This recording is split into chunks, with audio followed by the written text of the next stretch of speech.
자, 그러면 지금부터 통일공감 아카데미를 여러분의 따뜻한 박수로 시작하도록 하겠습니다. 다음은 환영사의 순서가 되겠습니다. 환영사는 여러분들이 너무나도 잘 알고 계시는 평화대화 서회장으로 지내고 계시는 우리 김주섭 회장님을 모시고 환영사의 말씀을 듣도록 하겠습니다. 여러분 다른 모실 때 따뜻한 환영의 박수를 부탁드립니다. 네, 오늘 남북통일운동 국민연합이 주최하는 남과 북이 함께하는 통일공감 아카데미에 참석해서 통일 시민자 여러분들의 건강하신 모습 뵙고 이렇게 환영의 인사 말씀을 들을 수 있게 된 것을 무척 기쁘게 생각합니다.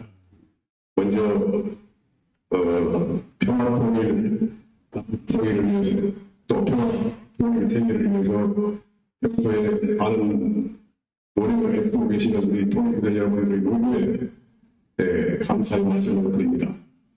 그리고 평화를 남북 통일을 위해서 그 과거를 성취하기 위해서 부담 없이 중단없는 열정으로 활동하고 계시는 우리 송광석 회장님께도 경의를 표하지 않습니다. 오늘 올해는 우리 민족의 최대 비극인 6.25 한국전쟁이 발발한 지 72년째가 되는 해이고 또 3년간의 피비린내나는 전쟁이 끝나고 쉬어있던 세계정기가 98년째가 되는 해입니다. 북한은 휴전협정 이후에도 침략의 얄을 버리지 않고 끊임없이 기후만 되면 무력도발을 벌이고 있었습니다. 북한 국민의 등줄임과 인권은 안 한 것도 없이 핵물 개발에만 열중해가지고 핵 공격으로 국제사회에서 인정받기만을 애쓰고 있었습니다. 북한 김정일 위원장은 자기가 핵무기만 포기하면 미국 정부가 최대 안전 보장을 획득했는데 그리고 자유민주를 하나하는 전 세계인으로부터 영웅 대접을 받을 수 있을 텐데 그렇게 되면 북한 체제가 붕괴가 되고 자기가 생명이 위험하기 때문에 그런 것은 안 할 것 없이 현재 노력을 경제하고 있습니다. 핵무기 개발만 노력하고 있습니다. 이렇게 그렇다고 해서 핵무기를 사용하면 또 자기의 신상이 그렇게 평탄하지 못하고 위험하기 때문에 핵무기는 자기의 공변 전환용으로만 사용하고 있는 것입니다. 이러한 상황 속에서 오늘 남과 북이 함께하는 통일 아카데미 그 기본을 갖는 것은 정말 의미 있는 행사라고 이벤트라고 생각됩니다. 오늘 이 토론회가 우리 평화통일을 지향하는 우리 지도자들한테는 그 평화통일의 그 좌표를 설정하는데 좋은 뒷자리가 되고 또 유익한 시간 되기를 간절히 바라면서 환영의 인사 말씀을 드렸습니다. 감사합니다. 다음은 축사의 순서가 되겠습니다. 오늘 축사 말씀해 주실 분은 천주평화연합의 서울 인천지구의 전체를 총괄하시는 신인선 부회장을 모시고 축사의 말씀을 전해 주도록 하겠습니다. 여러분 다음에 모실 때 따뜻한 환영의 박수 부탁드립니다. 존경하는 남북통일운동 국민연합 회장단, 평화대사, 평화회원, 그리고 애국동지 여러분 반갑습니다. 방금 소개받은 천주평화연합 서울 인천지구 육회부 부회장 신진선입니다. 오늘 평화를 사랑하는 사람들과 함께 사단법인 남북통일운동 국민연합에서 주최하는 남과 북이 함께하는 통일공감 아카데미장을 열게 되어 기쁘게 생각합니다.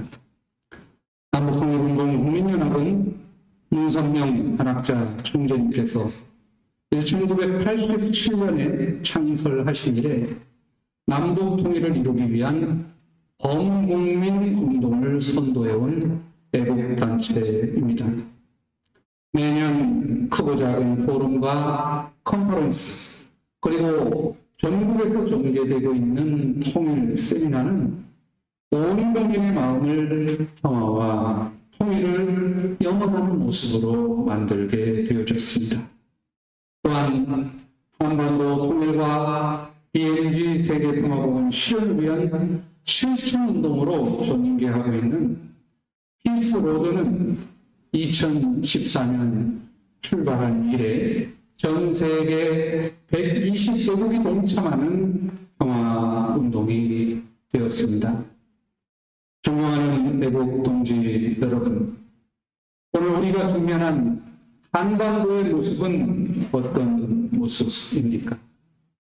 한반도의 평화와 통일을 위해 남북 정상회담과 북미 정상회담이 성사되었지만 이렇다 할 성과 없이 많은 기대를 안고 있었던 국민들에게 실망과 아쉬움을 남기고 말았습니다.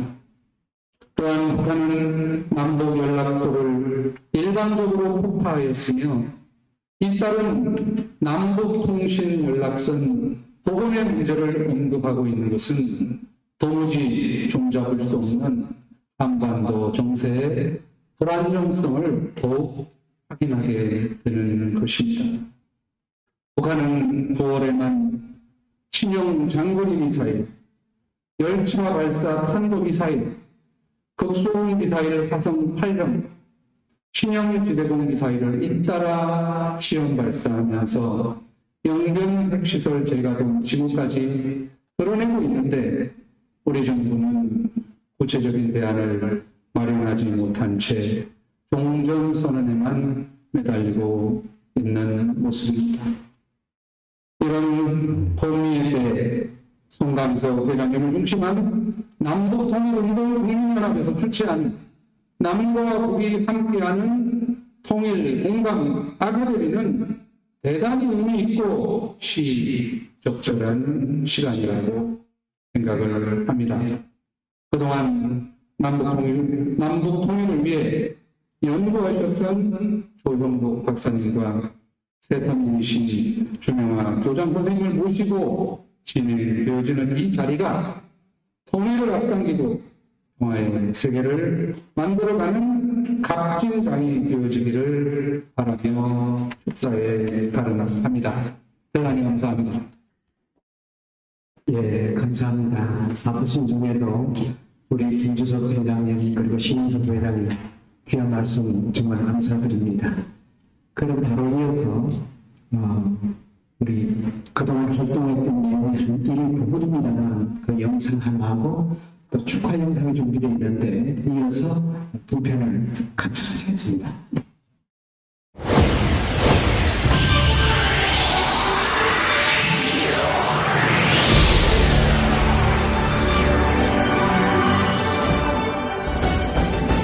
지구상 마지막 분단국 한국.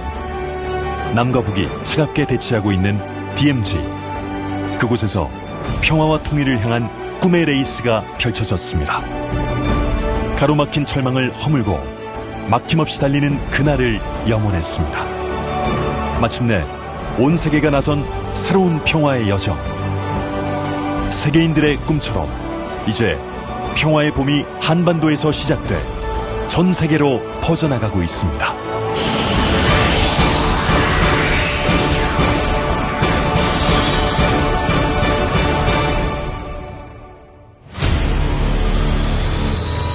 지금 이 시간에도 지구촌 곳곳에서는 국가 간, 민족 간, 종교 간의 갈등과 분쟁으로 빈곤과 기아, 재난이 끊임없이 계속되고 있습니다. 그러나 풀지 못할 갈등도 분쟁도 없습니다. 단절되었던 길을 잇고 막혔던 벽을 허물면 화합과 공동 번영의 길이 열립니다. 그렇게 서로 만나 갈등을 극복하고 소통과 연결로 세계 평화를 여는 전지구적 꿈의 레이스 피스로드. 피스로드 세계 대장정은 각 나라별 국가 지도자들과 오피니언 리더들이 앞장서고 각국 국회나 공공기관 청사에서 출발식이 거행되는 등 세계 시민사회에서 평화의 한 축으로 자리를 잡고 있습니다.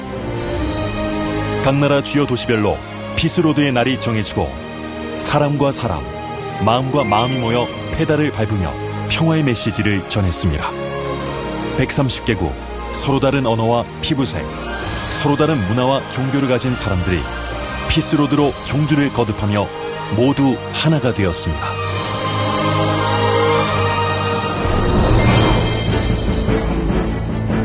피스로드는 1981년 제10차 국제과학통일회의에서 문선명 한학자 총재 제안으로 시작된 국제평화고속도로 건설 프로젝트에서 출발했습니다. 평화고속도로의 비전은 각국을 길로 연결해 하나님 아래 인류를 한 가족으로 묶어 평화로운 지구 공동체를 건설하는 것. 그 숭고한 뜻을 이어받은 평화와 희망 만들기, 피스로드 운동이 시작된 것입니다. 2013년에 시작돼 세계가 함께 호흡하며 함께 달려온 9년.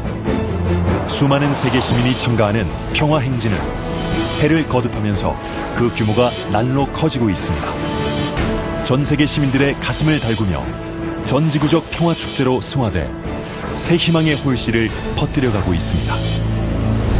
71년 전 한국전쟁 때 세계 16개국 청년들이 자유와 평화를 위해 싸웠습니다. 그들의 정신을 기리며 2021 피스로드 한반도 종주가 시작됐습니다. 종주단이 주요 광역도시를 거쳐 임진각으로 향합니다. 지금 달리는 이 길이 평양까지 이어지기를 꿈꾸며 내달립니다. 희망을 안고 통일로 가자. 무더위도 높은 언덕도 힘들지 않았습니다. 세계 지도자들과 시민들의 땀방울이 모아진 피스로드 2021 한반도 통일 대장정. 오직 세계 평화와 한반도 통일의 한 뜻을 담았습니다.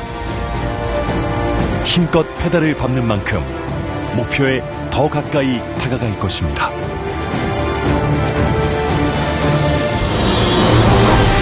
온 인류가 평화로운 한 가족이 되는 원대한 꿈. 그 꿈이 실현되는 날까지 더 많은 세계인들이 피스로드의 주인공이 되어 희망 대장정에 함께할 것입니다. 신통일 한국, 신통일 세계의 꿈이 실현되는 그날까지 피스로드는 중단 없이 달릴 것입니다.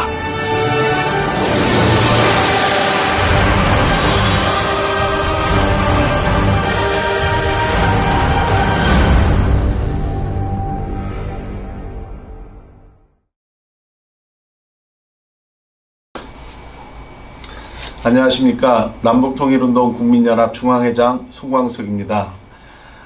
올해는 문선명 한학자 총재 양이분께서 평양을 방문하시고 김일성 주석과 단독회담을 가지신 지로 30주년이 되는 해입니다. 총재 양이분은 만수대 의사당에서 북한의 지도자들에게 주체 사상으로는 통일할 수 없다.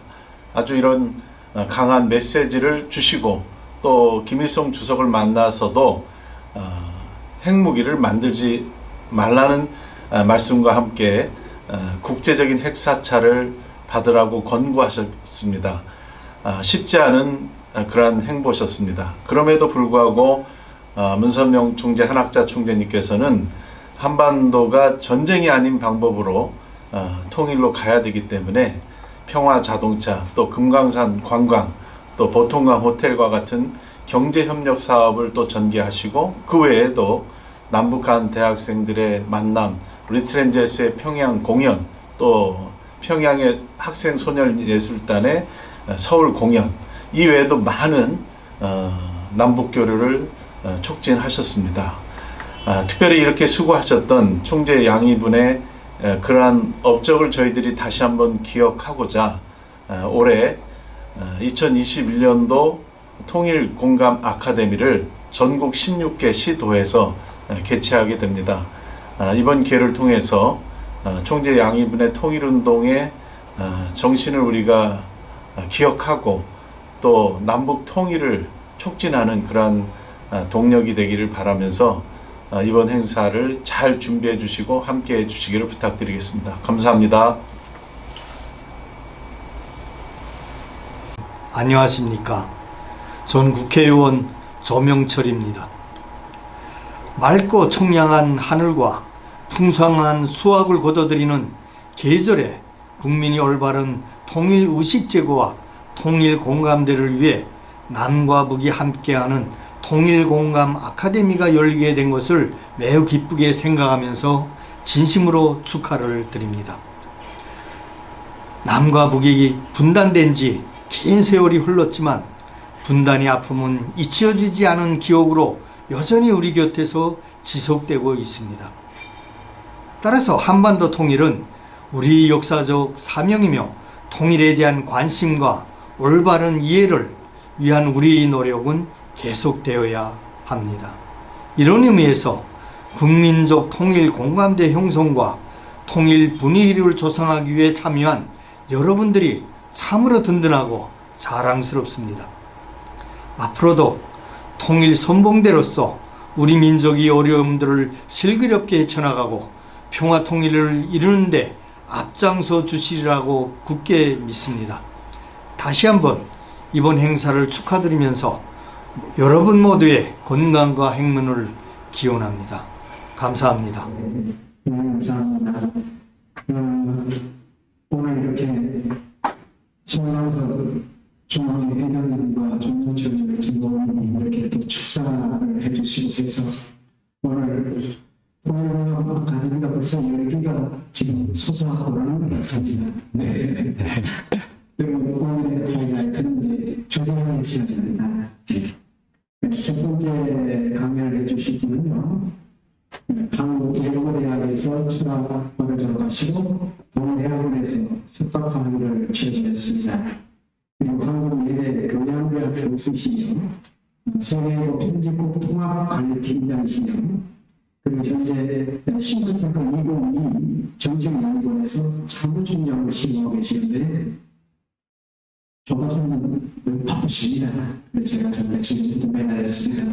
두 분 오셔서 좋은 말씀 해달라고 졸라들이 만성을 제껴놓고 이 자리에 가졌습니다. 자, 여러분, 우리 조박사님 모실 때 여러분 따뜻한 환영의 박수를 드립니다.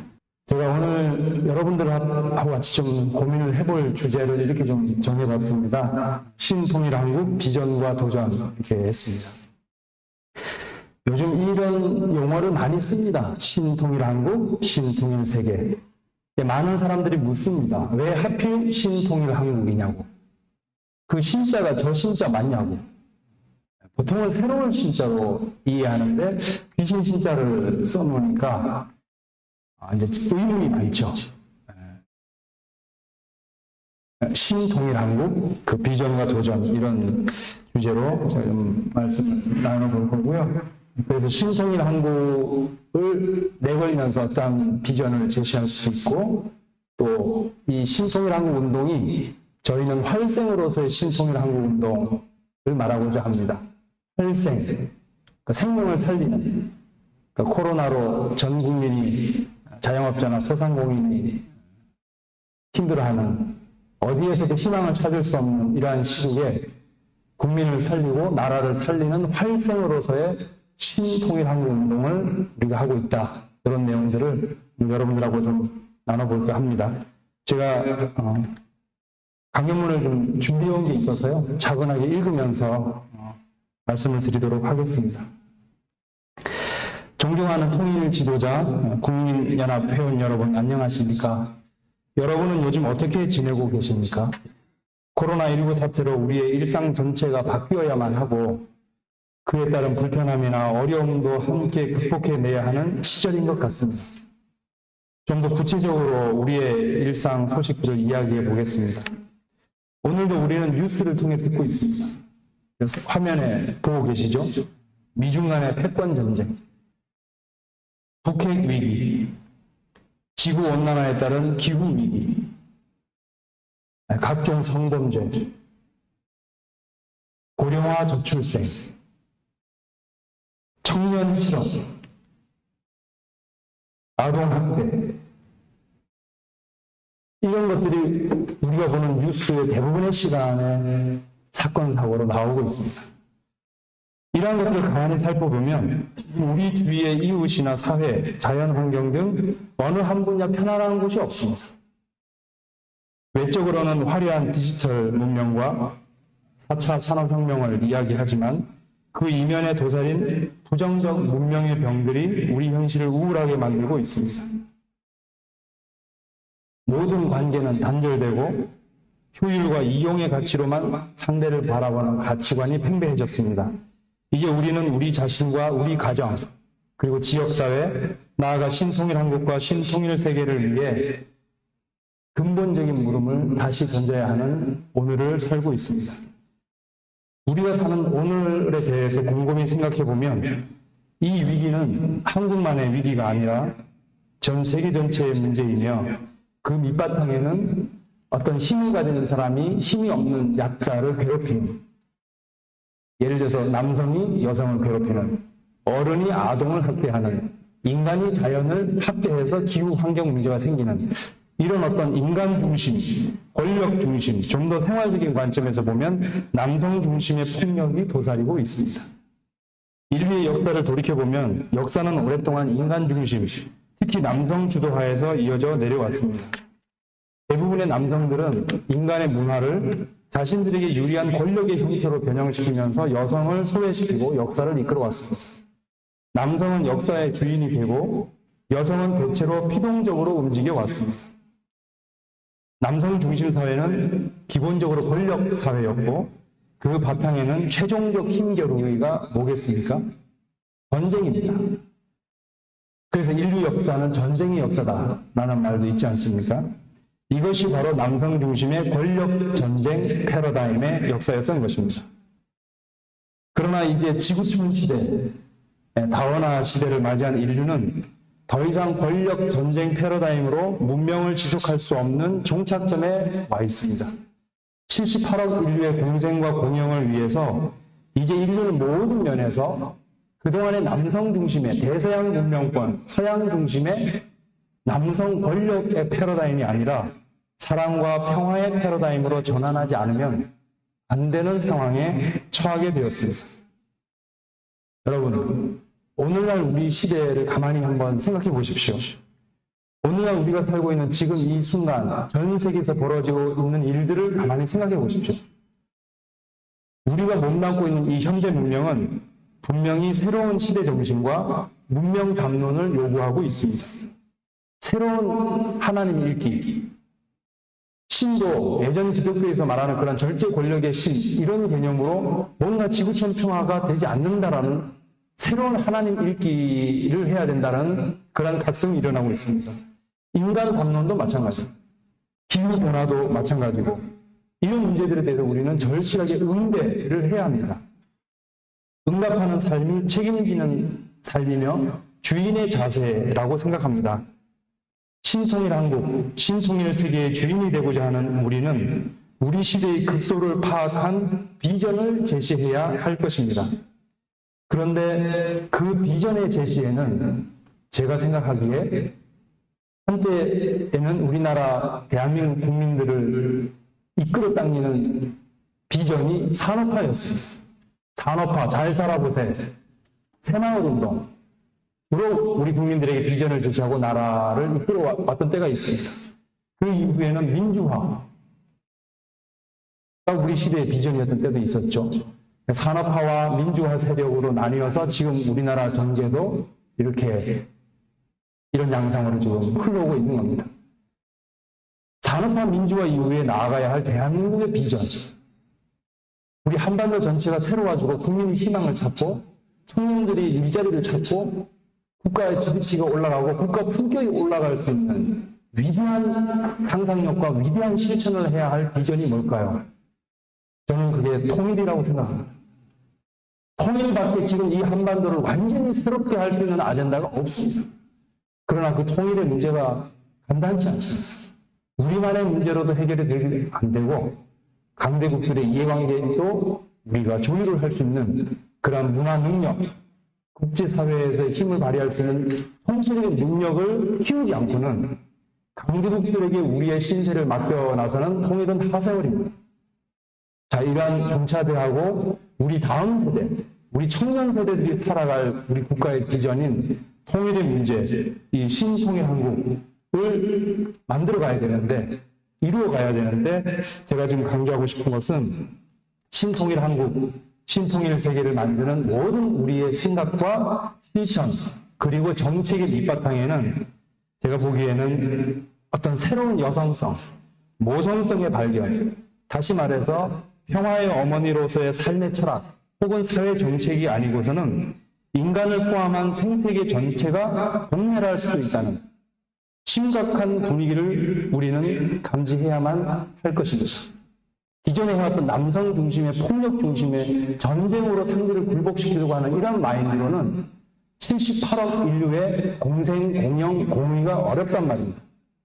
그래서 이제는 우리의 마인드와 행동과 국가 정책 모든 분야에서 근본적으로 여성성의 발견, 모성애의 발견, 평화의 어머니로서의 수고의 손길을 하지 않으면 생명을 온전히 길러내기 힘들다. 신통일 한국, 신통일 세계를 만들기 어렵다라는 관점을 제가 제시하고자 합니다.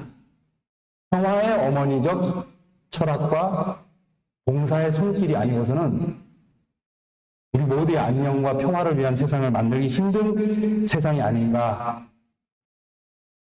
이제 우리는 서양 철학의 최고 정점을 찍었던 프리드리히 니체가 말한 힘의 의지. 그러니까 서양 문명과 철학은 파워입니다. 파워. 미국을 보십시오. 북한의 비핵화는 힘으로서의 정의를 말하지 않습니까? 그런 힘의 의지가 아닌 신정의 의지.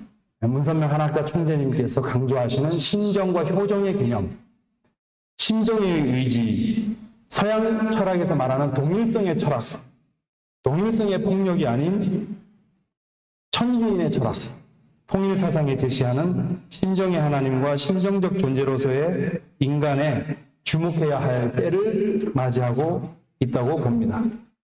그러한 시대가 바로 오늘의 시대이고, 오늘의 이 시대는 새로운 하나님 이해를 요청하고 있다고 볼 수 있습니다. 우리가 신통일 한국 할 때, 신통일 세계 할 때 그 신을 저는 지금 설명하고 있는 겁니다.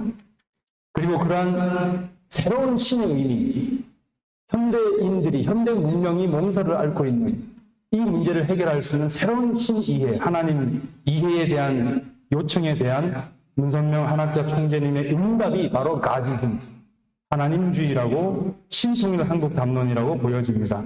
그리고 최근에 한학자 총재님께서 주신 하늘부모님 성회라는 명칭에서도 우리가 확인할 수 있듯이 새로운 하나님 일기의 면모를 보여주시는 것으로 생각합니다. 인간은 지구상에 출현해서 어떻게 살아왔을까요? 많은 생물 중에 인간의 특징은 두개월 용량이 크다는 겁니다. 많은 생명체 중에 나약한 인간이 좋은 머리로 가장 먼저 생각한 것, 가장 중요한 무기로 삼은 것이 바로 신이라는 존재였을 겁니다.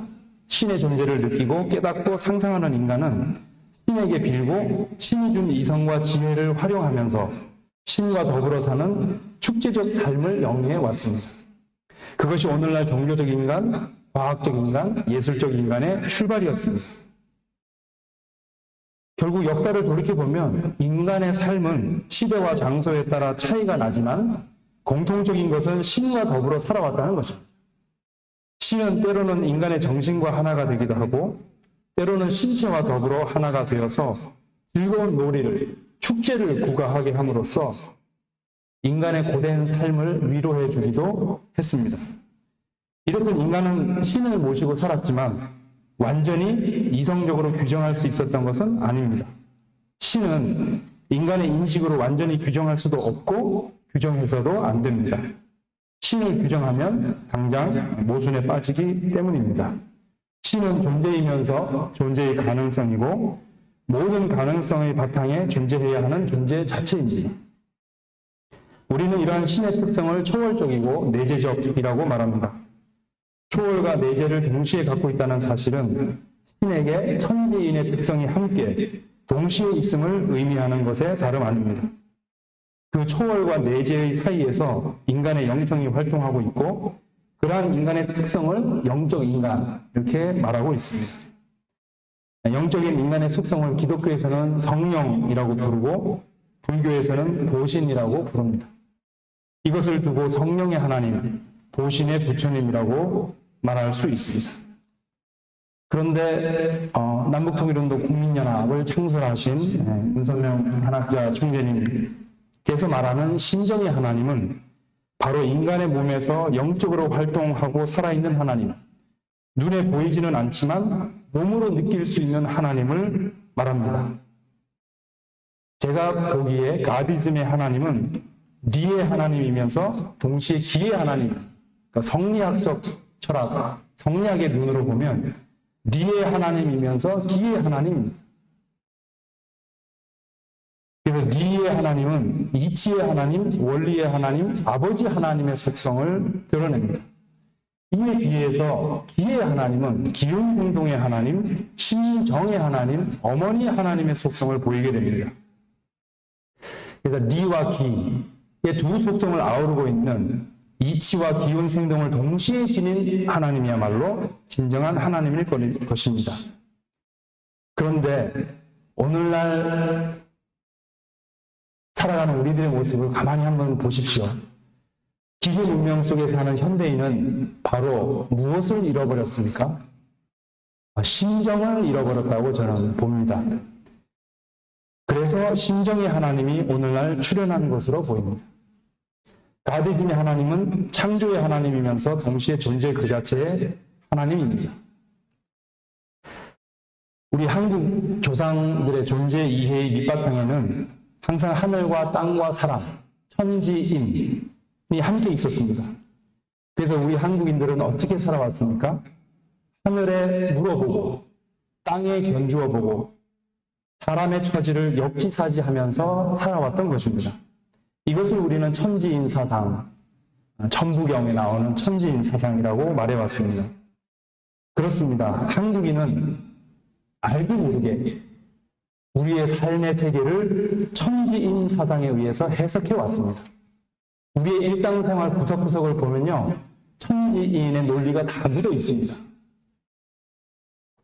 천지인 사상은 인류 최고의 경전인 천부경에 고스란히 담겨 지금까지 전해오고 있습니다. 천부경에 대한 깊은 얘기는 다음에 또 할 기회가 있을 것 같고요.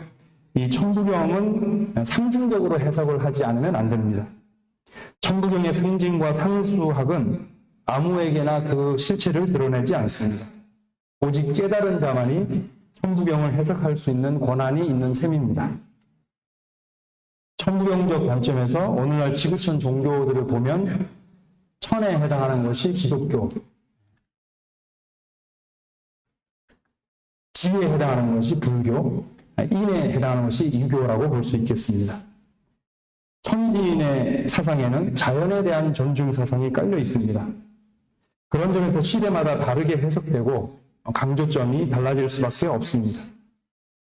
천부경 사상은 그동안 홍익인간 사상으로 일반에 잘 알려져 왔지만 오늘날 4차 산업혁명 사회에 인간이 인간신, 기계신에 이르려고 하는 시점에서는 홍익인간을 넘어서 홍익자연, 자연과 인간이 더불어 사는 홍익자연으로까지 확대해서 우리는 그동안 홍익인간이라는 말만 들어왔죠, 그죠? 근데 이제 홍익자연으로까지 확대해서 확장시킬 필요가 있다, 이렇게 생각이 됩니다. 기독교 성경이 우리나라에 들어오기 전부터 우리 민족은 하늘님 사상, 하나님 사상에 충실했던 민족입니다.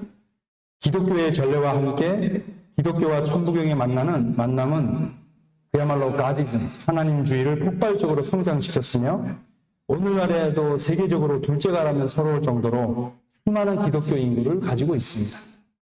이것은 전통적인 하나님 사상이 새롭게 꼽힌 것이라고 할 수 있겠습니다. 이렇듯 전통 사상과 외래 사상의 융복합을 통해서 천지인의 하나님주의와 더불어 살아온 우리 한국인들은 이제 통일 한국 시대를 준비하며 그동안 우리의 역사와 문화 속에서 함께 찾고 함께 기도하고 함께 살아온 천지인의 하나님을 중심 삼고 어떻게 8천만 남북한 한 결의가 신바람 나는 통일운동을 할 수 있을까? 이러한 물음이 바로 신통일 한국론의 첫 번째 물음이 되어야 하지 않을까 이런 생각을 해보면서 신통일 한국에서 신의 의미에 대해서 잠시 좀 생각을 해봤습니다. 다음은 신통일 한국의 비전으로 공생공영공의주의를 소개하고자 합니다. 잠시 숨을 고르는 의미에서 이 그림을 한번 봐주시겠습니까? 이 화면에 나오는 이 그림이 어떤 그림인지 아시죠? 우리가 유튜브나 인터넷 매체에서 많이 봤을 텐데 야수파의 거장인 앙리 마티스의 댄스, 춤이라는 그림입니다. 저는 공생공영공의주의를 연구하고 생각할 때마다 이 그림을 떠올립니다. 서로가 아무 걱정 없이 평화롭게 손을 잡고 다 옷을 벗은 채 그야말로 공생공영, 공의하고 있는 모습으로 느껴지지 않습니까? 그러니까 어떤 주제에 대해서, 사태에 대해서 철학자들은, 학자들은 설명을 많이 하는데 예술가는 직감적으로 딱 파악해서 그림으로 그려버려요. 조각을 하든지. 그래서 예술가들의 그 영감이, 상상력이 우리가 앞으로 살아갈 미래 비전을 제시해주는 그게 예술가들의 역할이 아닌가. 우리가 많은 말로 설명하는데 예술가는 딱 하나의 그림으로 이렇게 나타내주는 예술가들이 아주 장점이 아닌가 이런 생각도 해봅니다. 앙리 마티스의 춤이라는 그림을 보면서 신통일 한국의 비전, 공생, 공영, 공의주의에 대해서 잠시 생각을 해봤습니다. 서구 근대 문명을 주도한 서양이 인류에게 제시한 삶의 목표는 자유평등 파괴. 이것을 우리는 절대 진리인 것처럼 그동안 배우고 학습해 왔습니다. 자유평등 파괴. 다시 한번 이 아까 그 앙리 마티스의 그림을 보면 개인적 자유만 무한정 추구하면 저 그림이 될까요? 저 손을 잡고 춤을 추는 사람들이 획일적인 평등만 똑같은 춤을 추라고 하면 그게 평화로운 세상일까요? 개인의 자유를 극단으로 밀어붙이는 자유자본주의, 획일적 평등을 강요하는 공산사회주의, 이 두 진영을 뛰어넘어서 새로운 인류가 가야 할 미래 비전으로 총재님께서는 공생, 공영, 공의주의를 말씀하셨다고 저는 봅니다. 이것이 사회적으로는 오늘날 자유자본주의, 공산사회주의, 기독교 박애주의라는 이념으로 나타났지만 이들은 크고 작은 문제점들을 노출하면서 오늘날 새로운 시대 정신을 요구하고 있습니다. 자유자본주의, 공산사회주의, 이거를 뛰어넘는 새로운 시대 정신을 우리 현대 문명이 요구하고 있다고 보여집니다. 자유와 평등은 처음부터 상호 모순 관계에 있는 이념입니다. 이것을 극복하기 위해서 기독교는 사랑을 주장했지만 오늘날 세계 상황을 볼 때 이들 근대 사상들은 결코 성공했다고 보기 힘듭니다. 자유를 우선시하는 자본주의도 평등을 우선하는 사회주의도 모두 실패하고 말았습니다. 그 까닭은 산업과 기술, 경제력과 사회 조직은 발달시켰지만 제가 보기에 박애, 즉 참사랑을 잃어버렸기 때문입니다. 인류 문명은 이제 참사랑을 바탕으로 새로운 철학과 신문명을 만들지 않으면 안 되게 되었습니다. 모든 삶의 세계가 기계화되고 디지털화되어가는 모습 속에서 참사랑의 가치와 참가정운동을 통해서 신정의 가치, 효정의 가치를 회복하지 않으면 인류는 전부 다 이제 기계인간, 기계가 되어버릴 수 있는, 그래서 인류가 공멸할 수 있는 상황에 처해 있습니다. 인간으로 존재함의 근본 요소가 무엇이라고 생각합니까? 인간으로 존재함의 근본 요소는 우리가 나의 나됨, 나의 존재감을 느낄 수 있는 게 정 아니겠습니까? 특히 한국인들은 더 이 정이라는 표현을 많이 쓰는데요. 그런데 많은 사람들이 요즘 이렇게 얘기합니다. 정을 붙일 곳이 없는 가정, 정 붙일 곳이 없는 직장. 어느 누구도 믿을 수가 없습니다. 지금 코로나 시국은 더 심합니다. 우리 국민들이 지하철을 타고 버스를 타고 누구를 봐도 이야기할 사랑대가 없고 서로 신뢰 믿지를 못합니다. 국민이 국민을. 위정자들은 왜 이런 걸 계속 끌고 갈까요? 뭐 이런 의심도 한번 해볼 수 있습니다. 국민들이 정말 가까이 만나고 살 만나고 신명나게 경제 활동을 할 수 있는 세상을 빨리 만들어줘야 될 텐데 왜 이렇게 국민의 행복을 증진시키는 정책은 더디기만 할까요? 더 나아가서 고령화 저출생이 확산되는 현실 속에서 인류는 점점 비극적 종말을 향해 가고 있다고 많은 이들이 지적하고 있지 않습니까? 지방의 지자체장님들을 만나면요, 군단이 점점 없어집니다. 이제 앞으로 5년, 10년 지나면 군단이 없어집니다. 인구가 태어난 애기가 없다 이 말입니다. 고령화 저출생 이 확산되는 현실 속에서 우리나라 전 세계는 점점 비극적 종말을 향해 가고 있다고 많은 이들이 지적하고 있습니다. 여기에 그러한 미래 문명의 대안으로 일찍이 참가정운동과 신정문화 세계를 말씀하신 분이 바로 문선명 한학자 청년님이십니다. 신통일 한국과 신통일 세계를 위한 미래 비전으로서 참가정운동을 전 세계적으로 펼쳐오셨으며 이제 인류는 참사랑의 철학을 바탕으로 공생, 공영, 공의의 가치를 추구하지 않으면 안 되는 상황에까지 이르는 것입니다. 진정으로 함께 잘 살고 함께 번영하고 함께 도의 세계를 추구하지 않으면 인류의 평화와 행복은 요원할 뿐입니다.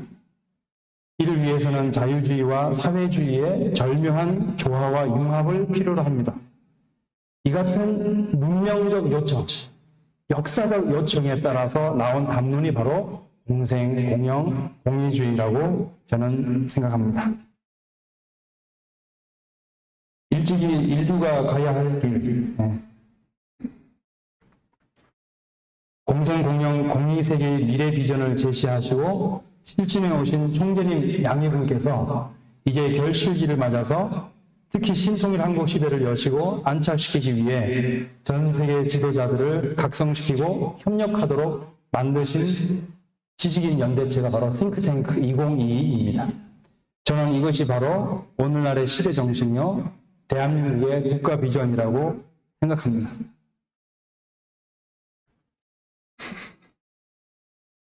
오늘날 우리의 정치, 경제, 사회, 윤리, 문화적 상황이 왜 이렇게 혼란스럽습니까?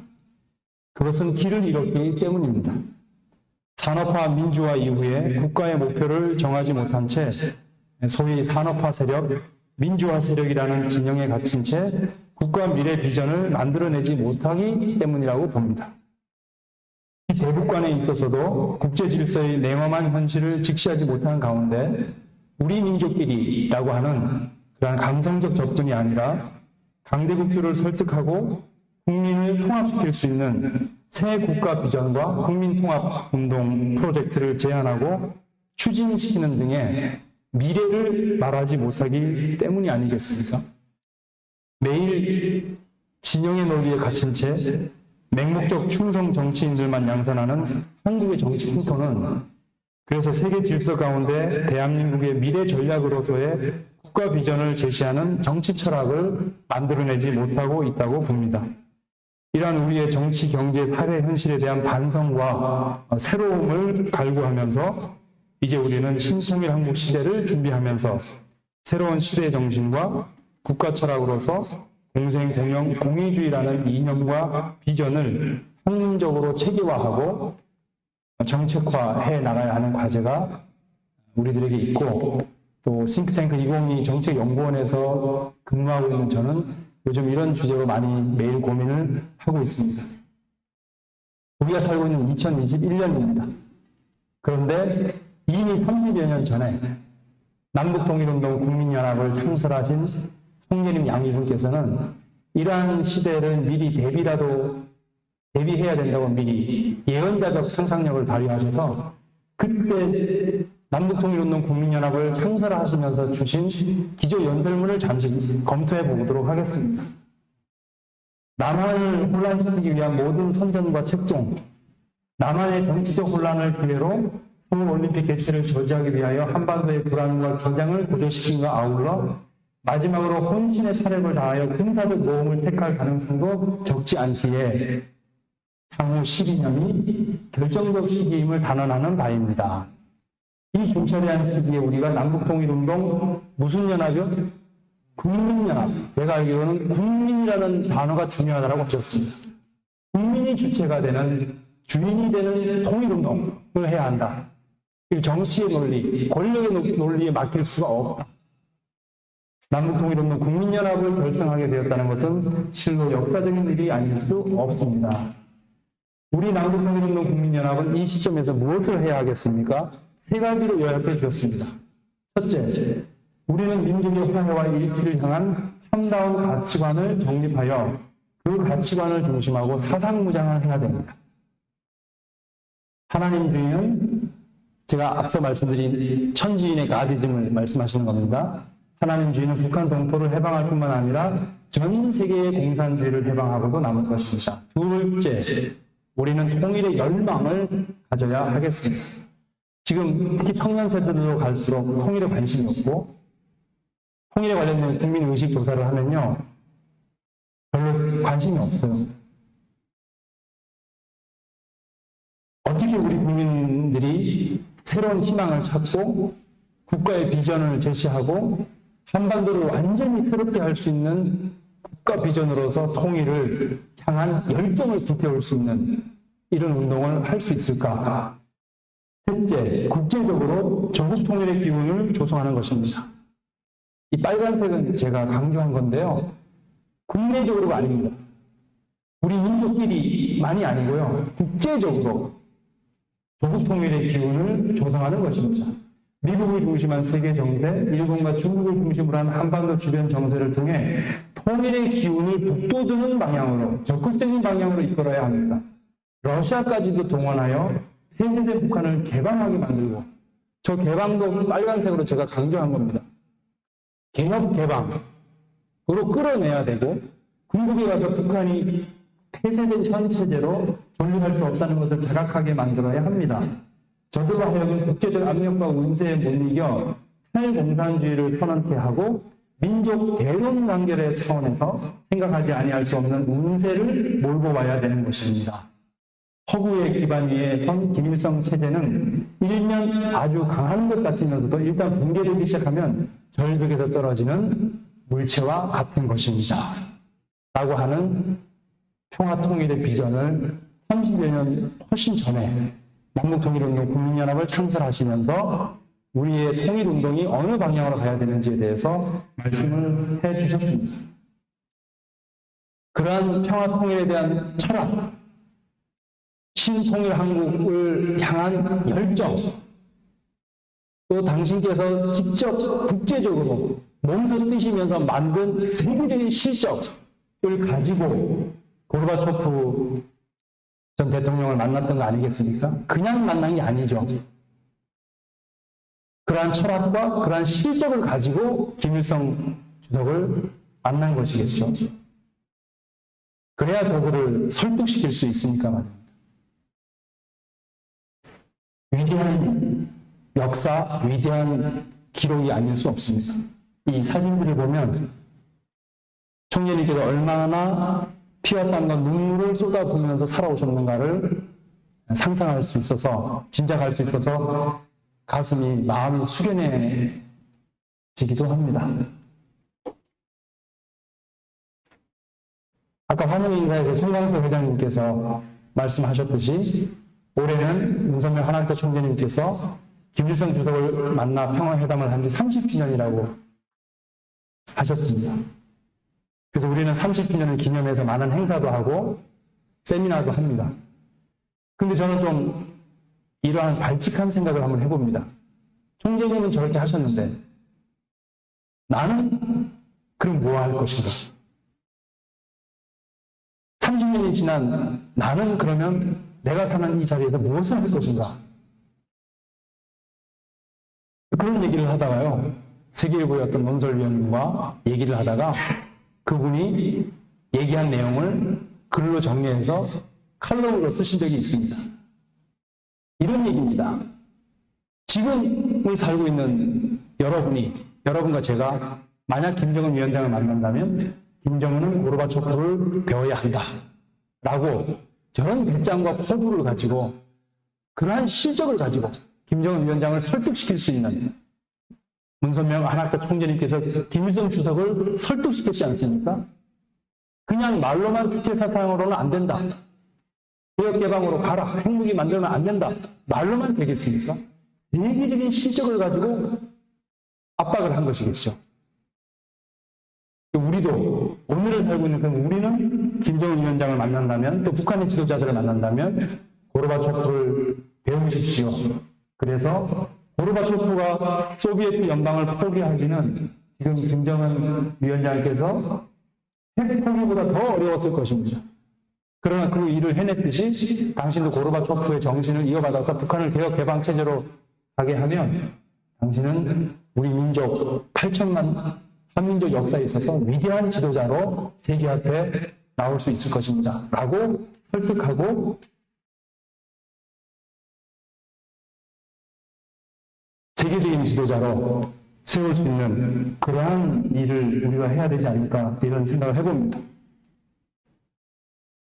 내 생활 주변에서부터 내 일상에서부터 그러면 그러한 운동, 헬생으로서의 신통일한국운동은 어떻게 그러면 우리 국민들이 살아야 될까 이런 고민을 좀 해봤습니다. 첫째는 두립통일운동을 말씀드리고 싶습니다. 이것은 남북한 주민의 가치관의 화합과 통합의 문제입니다. 두립통일운동. 두 번째, 천가족운동입니다. 이것은 포스트 코로나 시대에 인간의 본성을 회복하는, 날로 이기적으로만 되어가는 대한민국 사회 또는 전 세계에 대해서 인간의 본성을 회복할 수 있는 가장 중요한 학교가 가정입니다. 그래서 참가정운동을 말씀드리고요. 세 번째는 효정문화예술운동. 이 효의 가치를 다시 회복을 하고 확산시키는 것은 앞으로 남북 통일 이제 준비 시대에 있어서 남북한이 만날 때 사회문화적 통합에 있어서도 남북한 주민들이 보편적으로 공유할 수 있는 중요한 가치, 효의 가치라고 생각을 합니다. 네 번째는 조국 통일의 기운을 국제적으로 조성해야 되기 때문에 우리가 강대국들을 설득시키고 강대국들과 협력 체계를 강화해야 됩니다. 그래서 유엔과 한반도 평화운동, 한반도 평화 통일을 달성하는 데 있어서 유엔을 적극 활용하자. 유엔 섭리, 평화 유엔 운동, 이것을 저는 좀 강조를 하고 싶습니다. 그래서 유엔을 끼고 DMZ 세계평화공원 또는 평화원 조성운동이라든지 유엔 사무국 유치운동이라든지 한일 해저터널 운동이라든지 이런 것을 하면 유엔을 끌고 들어온다는 것은 세계를 끌고 들어온다는 것이고 세계가 들어와 있으면 핵미사일을 북에서 만들어도 함부로 사용할 수 없는, 만들면 만들수록 그것이 의미가 없어지는, 자연적으로 해소가 되는 그러한 평화적으로, 한반도 평화적으로 통일을 앞당기는 그런 운동이 되지 않을까 이런 생각을 해서요.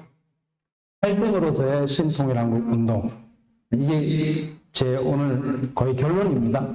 두립통일운동, 참가정운동, 효정문화예술운동, 유엔과 한반도 평화운동, 이것을 우리 국민들이 해나갈 때 탈생으로서의 신통일한국운동이 되고 대한민국의 미래를 희망차게 만드는 그러한 운동이 되겠다 이렇게 생각을 합니다. 그래서 두립통일운동을 위해서 이러한 평화는 동방으로부터 평화의 여정으로 본 한국문화, 우리 국민들이 이런 좋은 평화사상을 배우고 공부를 해서 우리가 앞으로 북한 주민들에게 같이 나눌 수 있는 그런 훌륭한 교육 교재를 다 만들어 놨고요.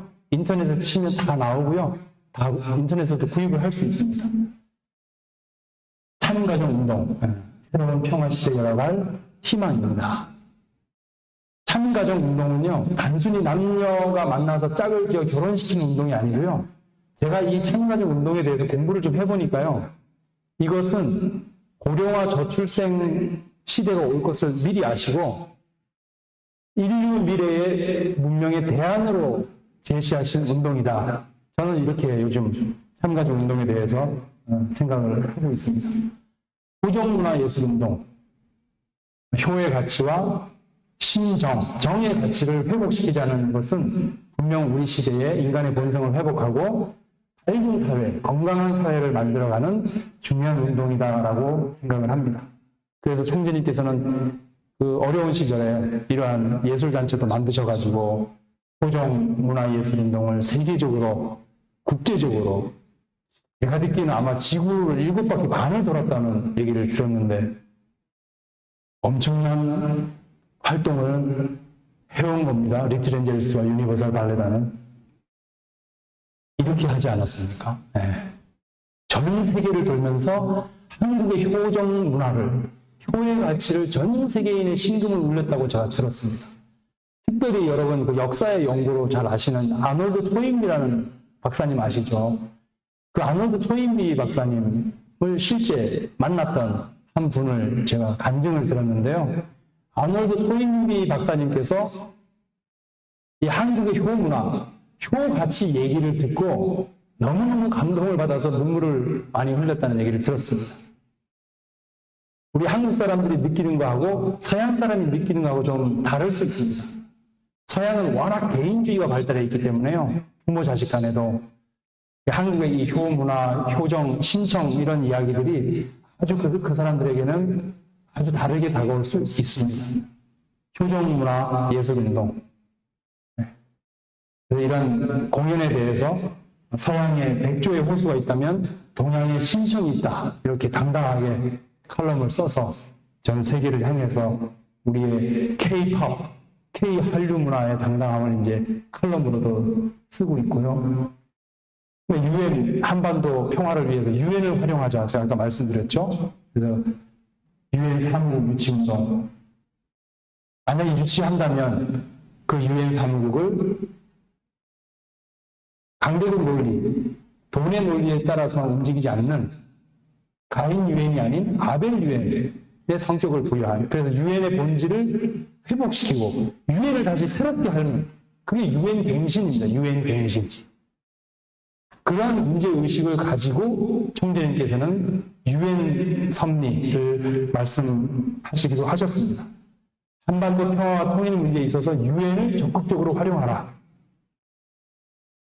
네, 그리고 짐 로저스 이분은 아마 지금 11월 20일 날 제3회 싱크탱크 2022 포럼의 연사로 지금 준비를 하고 있는데요. 이분이 2019년 4월에 한국에 오셔서 세미나를 하시고 세계일보와의 인터뷰를 하셨는데 그때 통일 한국 시대를 확신한다. 그리고 한일 해저 터널은 중요 프로젝트가 될 것이다. 이런 말씀을 주셔서 저희 기자들이 잘 정리를 해가지고 본로 보도를 한 적이 있습니다. 네. 서두에서도 말씀드렸듯이 저는 요즘에 싱크탱크 2022 정책연구원에서 일을 하고 있고요. 이 싱크탱크 2022의 목적은 신통일 한국 실현입니다. 신통일 한국을 위한 싱크탱크 2022 조직입니다. 지난 10월 16일에는 마이크 펜스 부통령을 초청해서 강연회를, 포럼을 잘 했습니다. 이때 아주 운이 좋게 제가 한국의 철학계를 대표해서 제가 질문을 이 부통령님께 직접 온라인으로 마주보고 드렸습니다. 제가 마이크 펜스 부통령님께 드린 질문은 뭐였냐면요. 한국의 경천 사상이 있는데 하늘을 중심한 형제 민주주의라고도 볼 수 있는 경천 애인 사상이 있는데 서양식으로 말하면 이거는 기독교에서 말하는 하나님 신앙이 되겠죠. 근데 북한은 종교를 인정하지 않고 하나님이라는 개념도 없는데 어떻게 저 북한 지도자들을 설득을 시켜서 종교의 자유와 인권 이런 문제들을 같이 논의할 수 있는 장으로 끌어올 수 있을까요? 이런 질문을 드렸는데 아주 훌륭한 답변을 주셨습니다. 그 전에 마이크 폼페이오 국무장관께서도 포럼에 나오셔서 강연을 하셨는데요. 저는 약간 좀 놀랐습니다. 그분의 강연 주제도 종교적 자유와 한반도 통일이었습니다. 종교적 자유, 신앙의 자유, 개인의 어떤 인권 이런 문제는 세계 지도자들이 바라볼 때 보편적 가치로 인정을 하고 있는 것 같습니다. 한국의 지도자들도 그런 점은 조금 염두를 해둬야 되지 않나 이런 생각을 해봤습니다. 그리고 앞으로 이제 한반도 평화 서밋 2021인데요. 아마 2022가 될 겁니다. 내년 1월에 2월에 한반도 평화 서밋을 준비하고 있습니다. 전 세계적으로 남북한이 동시에 수교를 맺은 나라가 몇 개국인지 혹시 아십니까? 남북이 공동으로 수교를 맺고 있는 나라가 전 세계적으로 157개국입니다. 그 157개국 지도자들에게 신센총리의 이름을 담은 초청장을 보내서 친통일 한국을 위한 한반도 평화 서밋에 남북이 동시에 수교된 나라의 정상들을 불러내는 겁니다. 그래서 그 사람들과 같이 남북이 함께 공생, 공영, 공의의 길로 갈 수 있는 전략을 같이 논의하는 자리가 한반도 평화 서밋입니다. 이게 지금 내년 1월, 2월에 개최될 준비를 하고 있다는 말씀을 드리고요. 저는 요즘에 아주 좀 신나는 일 또는 신나는 상상이 하나 있습니다. 이거 말씀드리고 제 이야기를 정리하려고 하는데요. 싱크탱크 2022 한반도 평화 서밋 2022 내년 1월, 2월에 이 행사를 한다면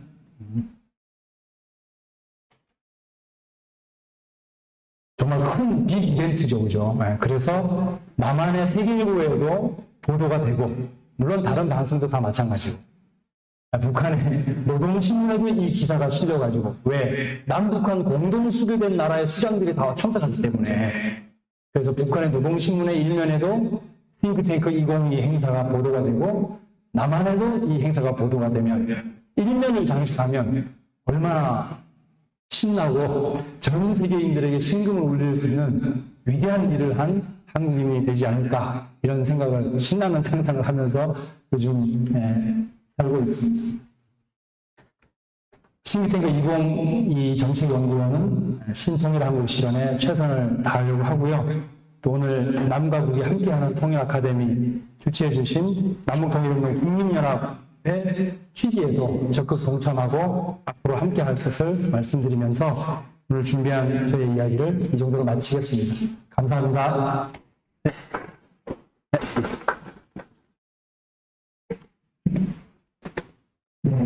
박수진님께서 이 인사를 해주시고 고맙게 말씀을 해주셨습니다.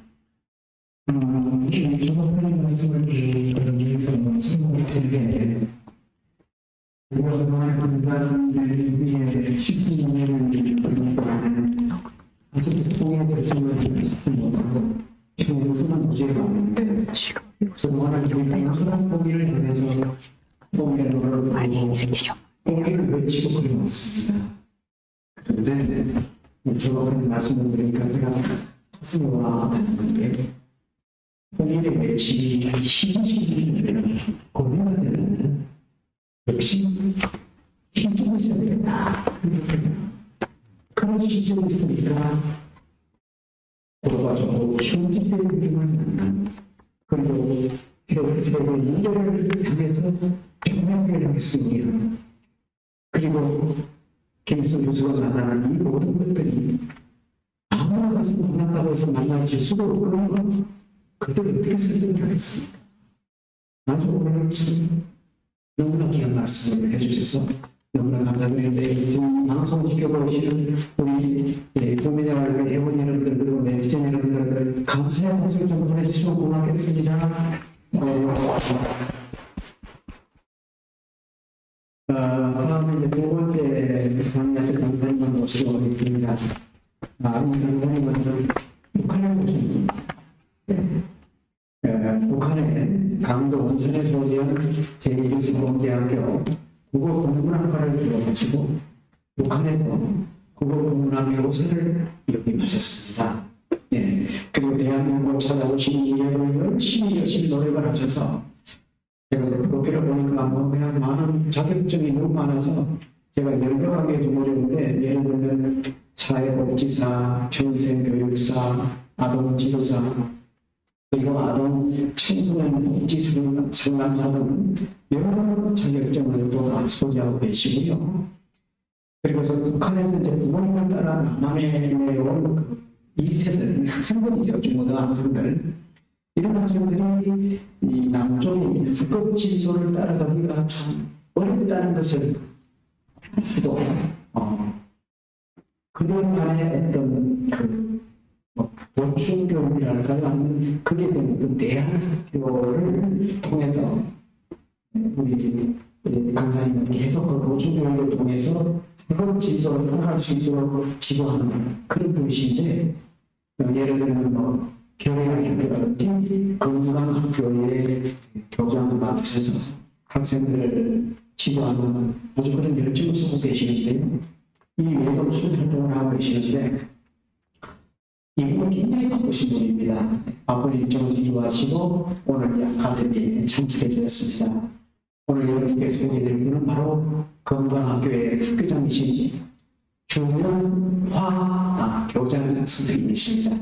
여러분, 우리 주명화 교장 선생님을 단연히 모시겠는데, 모실 때 여러분 따뜻한 환영의 박수를 드리겠습니다.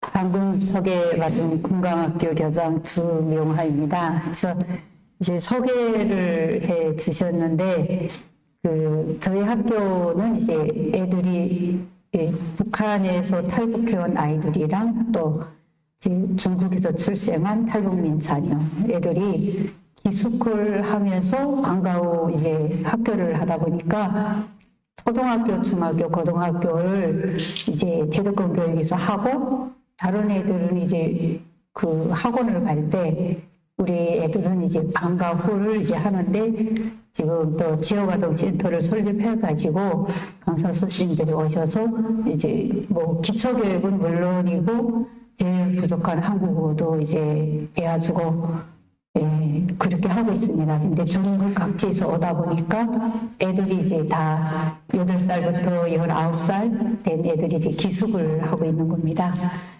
그래서 소개를 하도 잘하는 제가 좀 부담이 되긴 했는데, 사실 이제 올 때 시간을 못 맞추고 오나 해가지고 참 제가 좀 조바심이 나서 오긴 했는데, 그래도 다행히 시간을 맞췄습니다.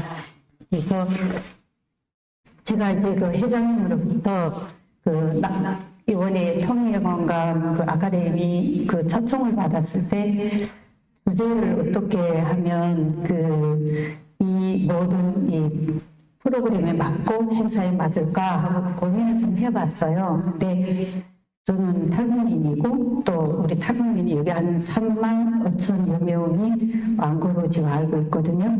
그래서 그분들이랑 이제 다 공감할 수 있는, 대한민국의 저희 사전에 보면 탈북자라는 말이 없잖아요. 이 탈북민이 왜 생겼는지, 또 우리 탈북민들이 지금 대한민국에 와서 자리 잡고 행복하게 살고는 있지만 자기들이 법적 지위가 어떻게 되는지를 저도 잘 모르긴 했지만 탈북민들도 잘 모릅니다. 그래서 제가 지금 앞에서 강의를 하신 조영국 박사님께서 너무 강의를 잘하셔서 제가 조금 좀 부담을 좀 느끼긴 했는데 저는 그냥 소박하게 하겠습니다. 그래서 영어가 이제 거의 법률적인 영어가 좀 있어요. 그래서 보게 되면 대한민국에서의 탈북민들의 지위가 어떻게 되는지, 또 탈북했을 때 중국에서의 탈북민들이 어떤 지위에 있어야 되는데 자기 지위를 받지 못하고 이제 고생하고 또 북송되고 하는지에 대해서 저는 이제 간단하게 말씀드리겠습니다.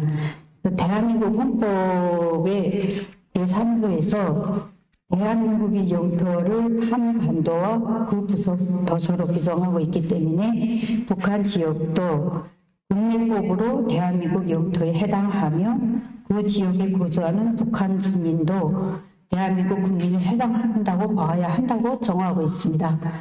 대법원 역시 헌법상의 영토 조항을 근거로 북한 지역에도 대한민국 영토에 속하는 한반도의 일부를 이루는 것이어서 대한민국 주권이 미치고 북한 주민도 대한민국 국적을 취득, 유지하는 데 아무런 영향이 없다고 밝히고 있는 거예요. 대한민국 또 북한 주민들이 대한민국의 국적을 가지나 북한 지역에 머무르는 동안에는 그 국적의 효력이 사실상 이제 정지된 상태이며 북한을 탈출할 의사를 가지고 북한 영역을 벗어나면 이와 같은 대한민국의 국적에 대한 효력 정지가 해소되므로 우리 정부는 북한 이탈 주민들을 우리 국민으로 인정하고 보호할 수 있다 이렇게 밝히고 있거든요. 그러면 북한 이탈 주민이라고 할 때 북한을 이제 떠난 사람들을 말하는데 일반적으로 북한 떠난 사람이 아니라 군사분계선, 이북 지역의 집, 가족, 친척, 친구, 집 주소를 다 둬두고 해외에 나와 있지만 국적을 취득하지 않은 국민을 북한 이탈 주민이라고 하는 겁니다. 근데 지금 저희가 보면 북한 이탈 주민이 법적 지위 향상을 위해서 현재의 북한 주민이 법적 지위를 국제법과 국내법으로 이제 저희가 갈라보게 되면 탈북민들이 이제 북한을 탈북하게 되면 일단은 제3국인 중국에 이제 체류하게 되는 겁니다. 우리나라 헌법 제3조의 영토 조항이 북한 이탈 주민을 우리나라 국민으로 간주할 수 있는 근거라면 헌법 2조 2항은 북한 이탈 주민을 보호해야 하는 의무 규정입니다. 그래서 따라서 대한민국 정부는 북한 이탈 주민에 대하여 외교 보호권 행사를 할 수 있는 권리뿐만 아니라 그들을 보호해야 하는 의무를 함께 가지고 있는 겁니다. 그래서 헌법 2조 2항에는 어떻게 정해져 있냐면요. 국가는 법률이 정하는 바에 의하여 제 국민을 보호할 의무가 있는 겁니다. 그래서 저희가 이제 대한민국 국민이 맞는데 북한 통치를 받을 때는 그 정지가 잠시 정지됐다가 북한을 탈출하면 그 정지됐던 법이 다시 해소가 된다는 보면 저희도 이제 원래는 해외에서 보호를 받아야 되는 거잖아요. 근데 이게 지금 되지 않고 있는 겁니다. 그래서 많은 탈북민들이 탈북을 하면 일단 중국에 체류하게 되는 거예요. 중국이 북한을 국가로 인정을 해주는 경우에 우리 탈북민들은 중국 내에서 불법 체류자가 되는 겁니다. 그래서 불법 체류자를 해가지고 자기들이 국내법에 의해서 탈북민들을 북송해버리게 되면 우리 탈북민들이 북송하게 되면 북한에서 정치범으로 처벌을 받고 온갖 박해와 인권 침해를 받는 것은 분명하잖아요.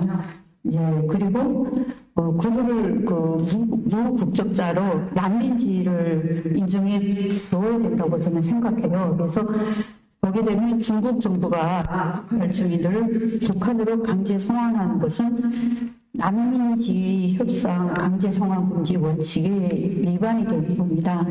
북한 이탈 주민들이 대부분은 난민 협상인 난민 본주에는 속하지 않더라도 유엔 난민 기구의 보호를 받는 것이 당연하며 난민의 지위를 인정받지 못해도 강제 송환 금지 요청을 하고 보호를 받을 수 있도록 하며 대한민국으로 안전하게 입국할 수 있도록 협조를 하는 것입니다. 하지만 실제 탈북민들은 그 어디에서도 외교권 보호를 받지 못하고 또 이것은 이제 곧바로 탈북민들이 비참한 인권 침해로 이제 연결이 되는 겁니다. 북한으로 강제 송환된 북한 주민들이 어떤 불이익을 받는지는 탈북민들이 주문을 통해서 잘 알려지고 있습니다. 이러한 불안정한 지위에 있는 탈북민들에 대해 난민의 지위를 부여하여 국제법상 보호를 받을 수 있게 하는 것이 이제 맞다고 합니다.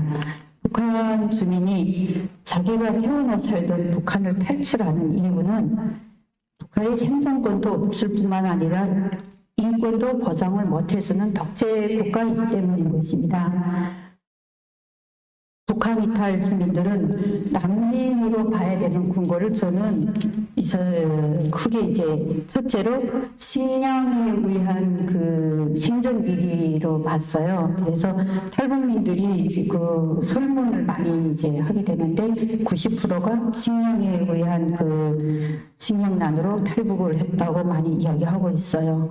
또 지금 현재도 북한에서는 국가가 식량 배급을 정상적으로 지급을 못하고 장마당이나 지역 간의 물물교환 뭐 이렇게 해서 자기들이 자구책을 이제 해가지고 생존을 이제 유지해 나가고 있습니다.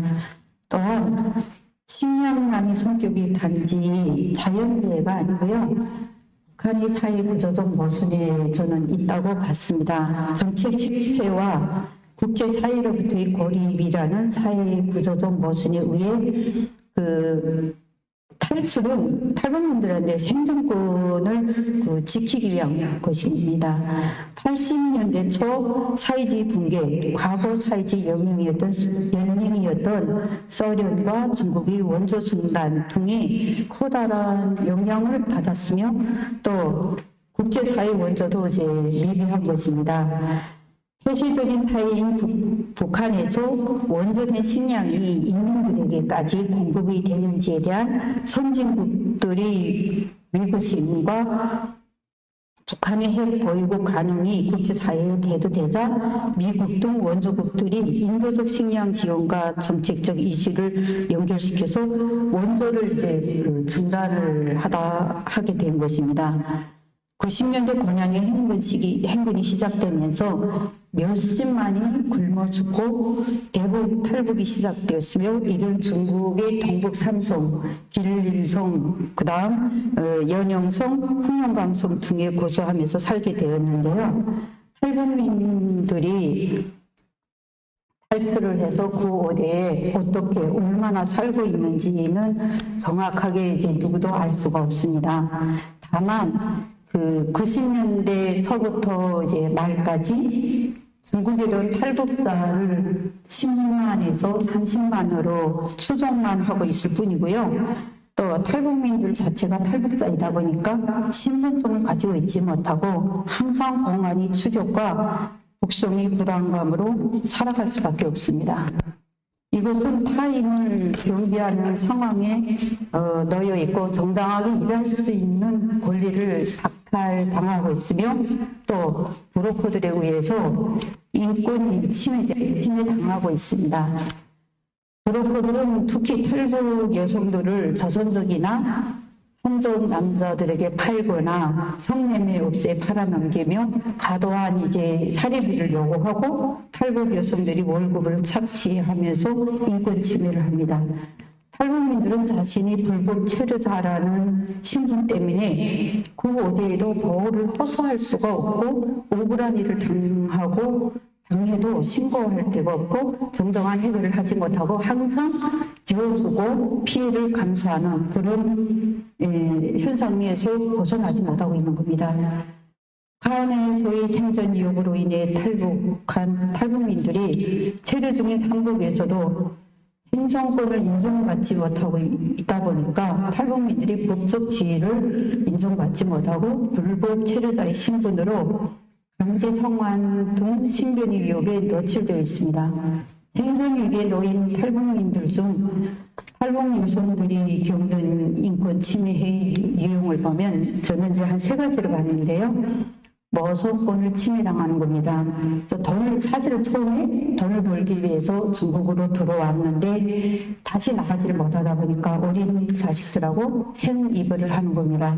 두 번째는 성폭력인데요. 신체적 학대, 수치감을 일으키는 언어폭력, 그 다음 성추행이 벌어져도 자기들이 신분이 없고 불법 체류자라는 거로 해가지고 어디에도 신고를 못해요. 그리고 이 성폭력은 반복적이고 악의적으로 이제 계속 지속이 되는 겁니다. 3번째로는 다 이제 아시다시피 매매헌, 그다음에 인신매매, 반강제 소개, 이상 내내 맞는 이상 인생을 맡길 반려자 이거는 사치고요. 그냥 석에 의해서 중국 남자와 결혼을 하지만 하게 되는 그런 위험에 노출되지만 자기를 방어할 수가 없게 되는 겁니다. 가족관계도 이분들이 다 이제 우리가 매매혼이라든가 반강제에 의해서 결혼을 하게 돼도 가족에서도 이제 이분들의 위치는 남에게 항상 지어주고 가족들에도 무시당하고 인간 이하의 취급을 받으면서 자신들의 값이 없는 사람으로 여기게끔 되는 겁니다. 그래서 저는 참 많은 사례들이 있지만 제가 시간상 그냥 간단하게 이야기하고 또 탈북민들이 한국에 들어오게 되면요. 대한민국에 입국하게 되면 국민법이 적용이 되는데요. 국적법상 국민이 요구에 해당하는 것으로 봐 별도의 국적 취득 절차 없이 북한 이탈 주민 보호 및 정착 지원에 관한 법률상 취적 특례가 이제 적용이 되는 겁니다.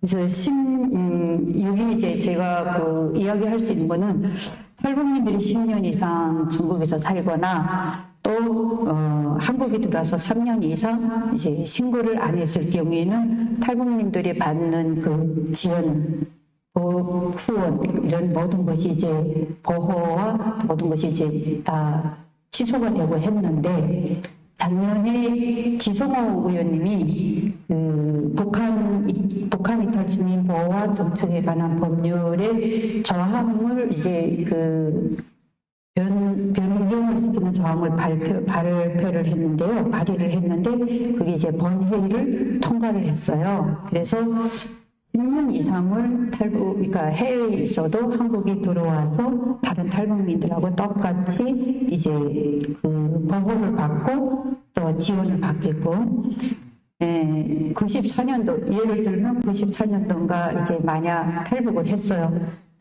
중국에서 보호하고 기다리고 이제 감싸줄 사람이 없으니까 무작정 일단은 내가 누군가에게서 보호를 받아야 되니까 그냥 팔려가는 거를 그냥 당연하게 여긴 탈북민들이 또 중국에서 다시 또 한국으로 오려고 해도 이제 이러저러한 사정, 출생이라든가 또 여기라든가 이런 모든 문제, 또 가족 간의 문제라든가 해서 제때 오지 못해서 10년이 넘는 경우가 많았어요. 그래서 그 탈북민들이 들으려고 하다가 모든 것이 취소되고 하니까 지원이 취소되고 하니까 포기를 하는 경우가 많았거든요. 근데 지성호 의원님이 발의한 것이 본회의를 통과하면서 이제 이게 이제 도는 탈북민들이 해외에서 눈물을 흘리지 않아도 되게끔 된 겁니다. 그리고 보게 되면 제가 학교에서 탈북민 아이들이랑 또 제3국에서 출생한 탈북민 아이들을 많이 이제 함께 생활하고 데리고 있다 보니까 저는 그런 부분에 대해서 조금 더 이제 관심을 가지고 이제 있었거든요. 그래서 제3국 출생 탈북 아동 청소년들이 부모님 2명 중에 이제 한 분이 탈북민이고 한 분은 조선족이나 또 한족 분들인데 이들 사이에서 출생한 청소년들을 제3국 출생 아동 청소년 또는 비보호 청소년 아니면 이주배경 지원 청소년이라고 불러주거든요. 근데 보게 되면 이제 탈북 여성들이 결혼을 했지만 법적인 분기를 하지 못하고 그냥 사실혼 관계로 살다 보니까 엄마들이 이제 애기들이 이제 커서 학교를 가도 학교를 못 가는 경우도 많지만 어쨌든 남편들이 자신만은 이제 중국 호구를 얼려주고 이제 학교를 보내고 하게 되면 엄마들이 학교를 가지를 못해요. 그래서 또 출생 신고를 하게 되면 불법 체류자 신분이 드러나서 북송이 되는 것 안에서 이런 부분에서 엄마들이 많이 숨기고 있는 겁니다. 근데 최근에 보게 되면 그 탈북 아동 청소년보다 제3국 출생 청소년들이 많이 증가하고 있는 상황이거든요. 기소 탈북 학생 수를 제3국 출생 탈북 아동 청소년이랑 또 북한에서 오신 탈북 아이들도 다 그 탈북 학생 수로 볼 때 한 2,538명 정도로 지금 저희가 추산을 계획을 하고 있는데요.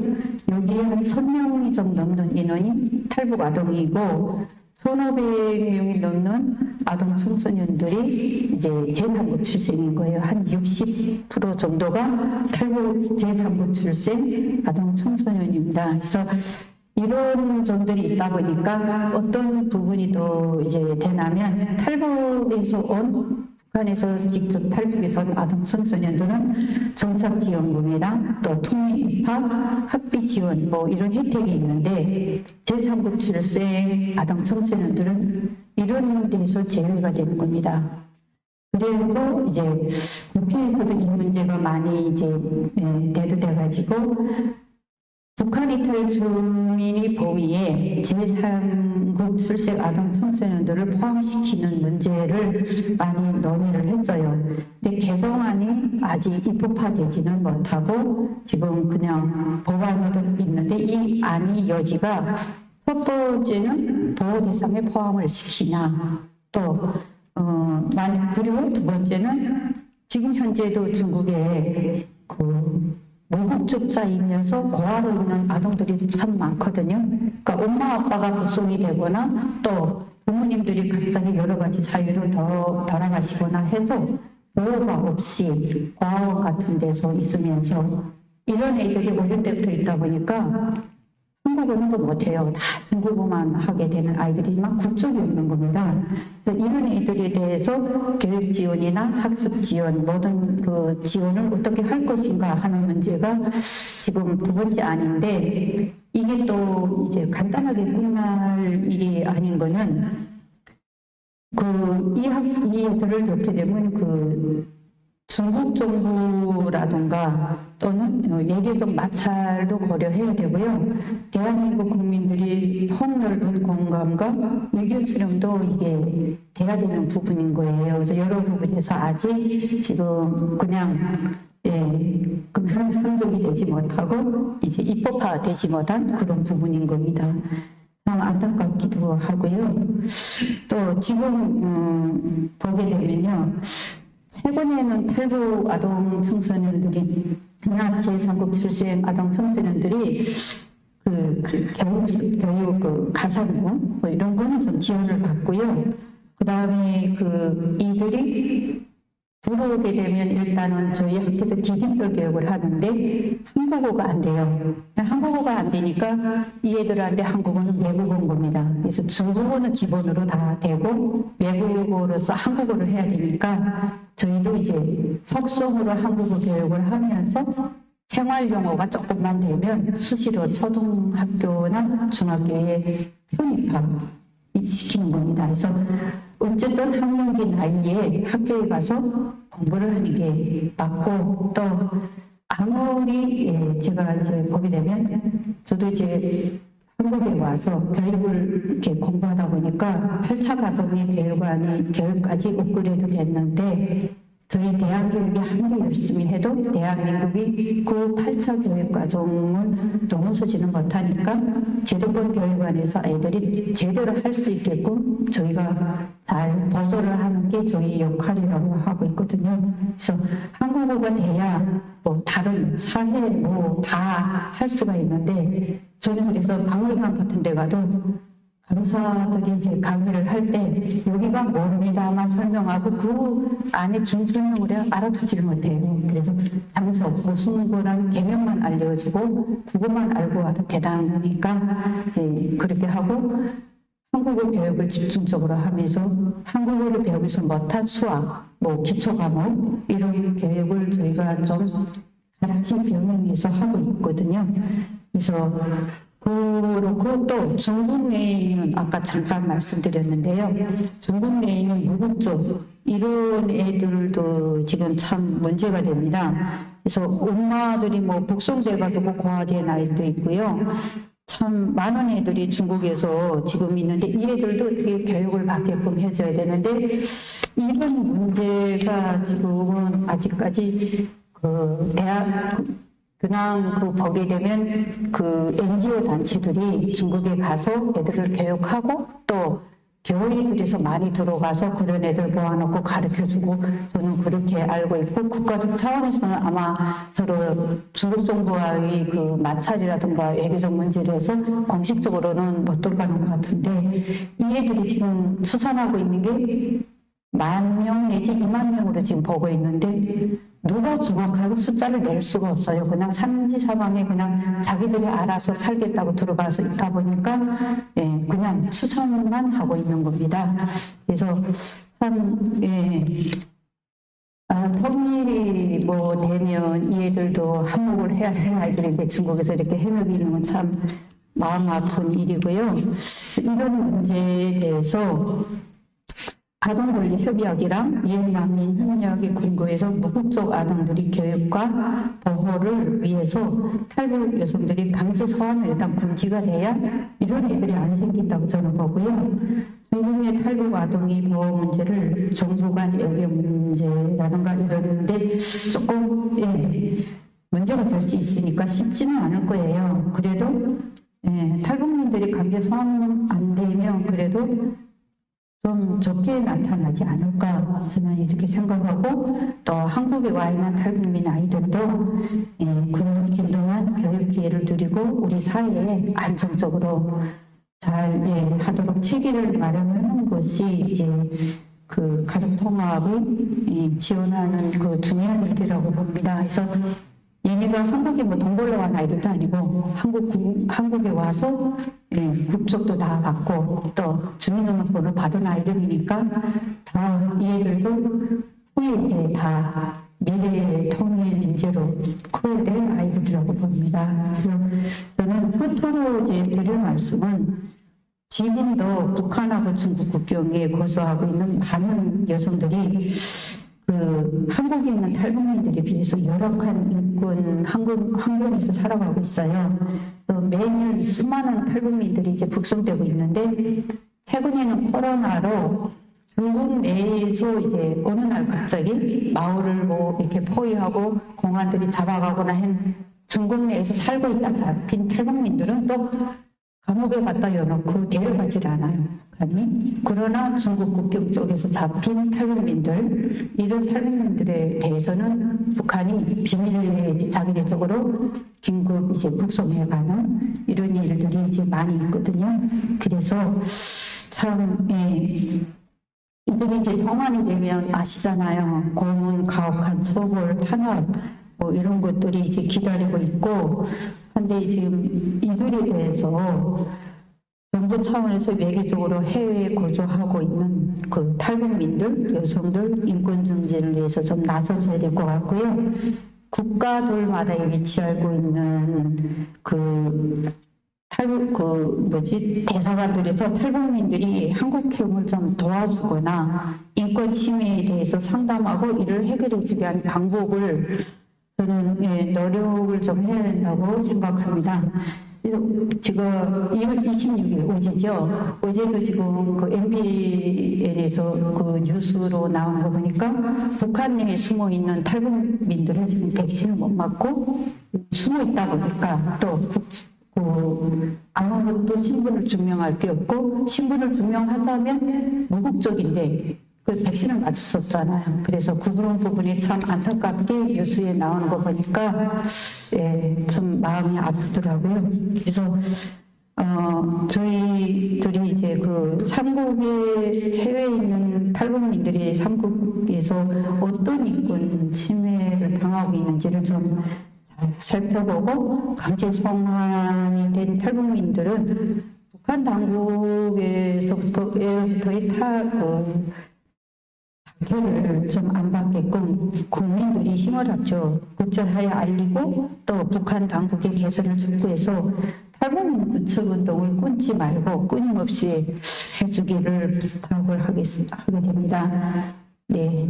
그리고 유엔 난민 기구 한국 대표가 좀 탈북민들에 대해서 외교적인 노력, 그래서 그들이 강제 북송되는 일이 없게끔 좀 정부 차원에서도 많이 노력해 줄 것을 부탁하고 싶습니다.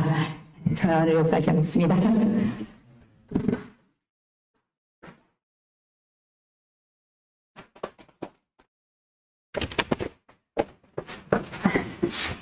예, 유명한 교장선생님 말씀을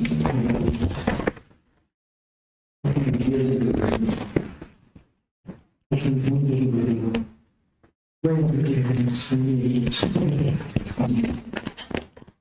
얼마나 예를 쓰는 고향 선택을 그 다음 또 남대로 문제로니까 제 삶에게 이렇게 중국으로 탈출해야 되는데 그 탈출 과정도 목숨을 걸어야 돼요. 한국 땅에서도 살아가는 우리 참 우리 같은 우리 할머니들이 그 인권의 생각이 아닙니까? 말씀드려 보니까 매일같이 불안하고 목표 속에서 그러다가 여기에 또 대한민국으로 오셨다 하더라도 또 대한민국의 체제가 서운하다 보니까 또 생존이 그렇게 진정을 해야 되지 않습니까? 그러다 보니까 또 누구야 생각나고 이런 경우는 이렇게 되다 보니까 참 가슴이 점점 오고 있습니다. 그래서 또 생각나는 게 우리 남부도 국민연합 중앙회 우리 존경하는 수강생회장께서 북에서 온 그 2세대 그러니까 학생들 그들에게 꿈을 주고 힘을 주기 위해서 1년에 한 번씩 한 30년에서 40년을 장학생으로 선발을 해서 그들에게 장학금도 주고 또 해외 예수도 시키면서 꿈을 갖게 하고 그리고 세상에 또 경험을 늘려주게 하는 이런 그 장학사업이 얼마나 참 귀한 것인지 저도 매년 한 3명씩 이렇게 추천을 해서 장학금을 전달하는 현장에 가서 아이들하고 같이 이렇게 함께하고 사진도 같이 찍고 격려도 하고 또 우리 조명학 교장 선생님도 추천을 학생님도 제가 또 연결을 하고 하는데요. 이게 미래, 남북통일을 위한 그 미래를 위하는 때 얼마나 우리 청년들이 그리고 미래의 인재로서 통일을 꿈으로서 약속시키는데 소중한 사람입니다. 이게 사람의 것이에요. 그래서 오늘 우리 조영국 박사님하고 주명하고 우리 교장선생님 두 분이 정말 고귀한 말씀을 해주셨는데 여러분 이 화면을 보시면서 이 방송을 듣고 계신 우리 네티즌들 그리고 우리 많은 회원님들 감사한 따뜻한 박수로 좀 감사를 좀 해주시면 고맙겠습니다. 저희 마지막 순서가 되겠습니다. 지금 방송 지켜보시다가 제가 우리 직원들에게 얘기를 했습니다. 이렇게 질문을 보내오면 그 질문을 좀 정리돼서 저한테 보내달라고 했는데 질문이 이렇게 왔네요. 그래서 먼저 노영국 박사님께 질문하는 내용이 많이 들어가는데 제가 그냥 의미로 한 것만 좀 정리를 해봤습니다. 한번 질문 내용을 소개해드리겠습니다. 첫 번째 질문은 이렇습니다. 반갑습니다. 오늘 우리가 사는 시대의 불의와 흐름을 말씀해 주시면서 친통일한국의 비전과 도전 과제들에 대해서 얘기해 주셔서 편안하게 잘 들었습니다. 오랜만에 남북통일운동 국민연합에 차있을 때 총재님께서 주셨던 그 기조 요선물도 상기시켜 주셔서 더 새롭게 느껴졌습니다. 우리가 남과 북이 함께하는 통일공감 이런 말을 했을 때 친통일 한국을 말할 때 제일 먼저 부딪히는 점은 설득해야 하는 문제가 바로 친입니다. 꼭 북한 주민이 아니더라도 우리가 살고 있는 국민들은 왜 하필 친통일 한국이냐고 많이 보내드리고 있습니다. 네, 오늘 강의를 통해 천지 하나님 그리고 가기 전에 말씀드려 주셨는데 오늘날 왜 신통일한국여인가에 대해서 좀 더 말씀해 주시면 감사하겠습니다 하는 한 분의 드리는 질문이 있고요. 또 한 분의 질문은 신통일한국의 비전, 미래상으로 공생, 공영, 공의주의라는 그 개념을 사용합니다. 이 개념이 이 이상 사회의 경제적, 정치적, 윤리적 측면을 말하는 건 대략 알고 있습니다. 그런데 혹시 이런 질문도 가능할까요? 여기서 세 번이나 반복되고 있는 이 공의 의미에 대해서 좀 물어보고 싶습니다. 이렇게 지금 질문이 들어왔는데 우리 조 박사님 좀 간단하게 좀 답변을 좀 해주시면 고맙겠습니다. 여기 앉아서 하면 돼요? 예, 마이크가 카메라가 잡히나요? 저 당연히 선생님 말씀하셔도 나오시면 좋을 것 같은데. 네. 우리나라 회원님 여러분들은 수준이 아주 높은 것 같습니다. 이 질문이 보통이 아닙니다. 네, 제가 강연에서도 말씀드렸지만 신통일 한국론, 신통일 한국 운동 했을 때 이 힘이 문제입니다. 이걸 어떻게 설명하고 어떻게 설득을 해야 되는지 또 남북한 공동의 주민들뿐만 아니라 이 남북의 다양한 지의 사람들 그리고 저는 세계인들 그래서 신통일 세계 운동을 하지 않습니다. 그렇기 때문에 저는 세계인들을 들더라도 이걸 어떻게 설명을 해야 될까 하는 게 가장 중요한 문제라고 생각합니다. 제가 강연에서도 말씀드렸지만 저 마이크 폼페이오 국무장관님의 강연을 했을 때도 주제가 종교적 자유와 한반도 통일에 있었어요. 그리고 이제 신의 문제가 있었죠. 마이크 펜스 부통령님의 답변에서도 북한 주민들에게 종교적 자유를 허락이 되고 하나님을 받아들이게 되면은 통일을 받아가는 척벽이 될 수 있다. 이런 말씀하셨고 또 문상현 총리께서도 강대진 하나님주의는 공산주의를 해방시키고 북한을 개혁개방으로 이끄는 주민들을 일깨우는 가장 중요한 고리가 될 수 있다 이런 말씀하셨습니다. 저는 그런데 제가 제 생각에는 우리나라의 이 신의 문제는 단순히 철학적인 신학적인 종교인들만의 문제가 아닌 것 같습니다. 니치 서양에서는 신을 죽었다, 신신의 시간 이런 얘기를 하는데요. 사실은 조금 전문적인 얘기지만 플라톤 같은 철학가가 티모테우스라고 하는 자기 신학적 우주를 존재한 책이 있습니다. 거기에 상정한 신이 있는데 데미우르고스라고 제작자 때문에 신입니다. 그 플라톤의 제작자로서의 데미우르고스 신이 기독교 중세 기독교를 만나서 서양 기독교 신학 철학을 전쟁이라고 저는 보는데요. 그 제작의 신이 플라톤이 발견한 데미우르고스라고 하는 제작의 신이 오늘날 기계의 신, 유관하라고 말하는 호모데우스 이렇게까지 가서 이제 결론적으로 서양 사람들이 발견한 신으로는 이제 인간이 기계의 신, 호모데우스, 기계의 신으로까지 전쟁의 기계, 인간의 신이잖아요. 인간의 신. 이렇게까지 가는 지경이기 때문에 이거를 거꾸로 돌려야 돼요. 그래서 인간신이 아니라 신인간, 물신주의, 물신이 아니라 신물. 그러니까 모든 사물이나 사람이나 국가 명확에 신이 먼저 가야 원래는 행복할 수 있다 이렇게 생각이 돼서 그런 생각하다 보니까 최근에 하나따 총리님께서도 신한국, 신일본, 신위기 이 신이라고 맨 앞에 쓰신단 말이에요. 그러니까 신이 앞으로 가야 원래성이 회복이 된다. 이 말씀이 있으나 그래서 신을 앞에다 쓰신다. 그러니까 통일한국도 신통일한국, 신이 앞에 들어가야 통일한국의 정상적인 모습, 이상적인 통일한국의 모습이 회복될 수 있다. 그런 근거고 뿌리고 기준으로서 신. 그래서 신통일한국 운동이구나라고 생각을 해서 오늘날 신통일한국 운동이라는 질문에 대해서는 신의 의미를 그렇게 좀 설명을 드릴 수 있을 것 같고요. 두 번째, 공생공영 의미에서 그것도 우리 공익이 그렇죠. 우리가 강조하고 싶은 거를 반복을 하죠. 그러니까 선배님께서 이 인형을 내렸을 때도 공익이 있다는 것은 강조하고 계시는 건데 저는 이제 이런 상상들을 해봤으니까 함께 더불어 있으면 함께 공익이잖아요.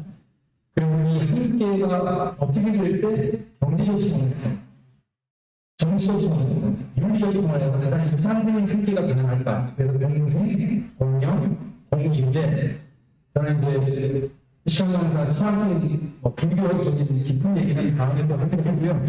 저는 이런 상상을 한번 해보고 이게 가능될지 않을까고 모르겠어요. 이 함께의 공이 굉장한 함께의 공이 가능하려면 이게 공동선언에 대응하지 않습니까? 공동적인 대응할 때 공동선의 대응의 차원으로도 진전이 돼야 되고 더 나아가서 비밀공, 불교에서 말하는 공생상 더불어 있음 함께의 공이 공동성의 공, 비밀공으로까지 이게 단계적으로 가야 공생, 공영, 공리주의가 될 수 있지 않겠나 이런 생각을 해보고 마지막으로 이런 생각을 좀 해봤습니다. 공생, 공영, 공리주의에 대해서 연구를 하다 보니까요.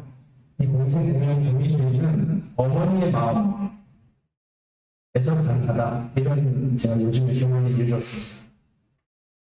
진보를 함께 약한 자를 도와주고 나눠주고 아까 우리 중요한 선생님의 말씀 듣다 보니까 할머니들의 법적 지위 문제를 반영했다 보니까 이 문제를 해결하는 행동 또는 국가 정책이 있어서 평화의 어머니의 마음으로 탈북자들의 이걸 다가가야 결국 된다라는 생각이 들었습니다. 그래서 공생공유주의, 신승의 혼문에서 신의도 그동안 이제 아버지 하나님, 원령, 정신 이런 거로 문명사회를 이루어왔는데 이제 앞으로 우리가 살아가야 하는 시대의 새로운 이상사회의 어떤 비전이랄까 이런 것은 어머니의 마음, 진정으로 함께하고 함께 공유하고 함께 우리 사회를 추구해보자고 서로 격려해주고 칭찬해주는 이런 분위기는 어머니의 마음을 회복하는 게 인류가 진중총하게 앞당기는 중요한 기제가 되지 않을까 하는 생각에서 답변을 대신하고자 합니다. 감사합니다. 네, 정원장님 답변 감사드립니다. 또 이번에 우리 준영아 교장님께도 많은 질문이 쏟아 들어갔는데요. 오늘 시간 관계상 다 답변 못드리고 질문의 두 가지 정도만 제가 진정해봤습니다. 첫 번째 질문은 통일 이후 통일이 자신의 의지와 상관없이 잡아왔을 때 북한 교사나 학생들이 교육 경찰을 서슴없이 받아들일 수 있을까요? 라는 질문입니다. 네, 그 다음에 두 번째 질문은 향후 조화로운 남북한 통합을 위해서는 남한 학생들이 탈북 학생들에 대해 상세히 알고 서로의 장점에 대해 수용할 수 있도록 하는 그런 교육 시스템이 필요한 것 같은데 교장 선생님께서는 이에 대해서 어떻게 생각하시는지요? 이렇게 질문이 들어왔습니다. 예, 두 질문을 다 함께 보면서 기존에 교장 선생님 다시 모시고 답변을 드리도록 하겠습니다. 예, 우리 또 보시겠습니다.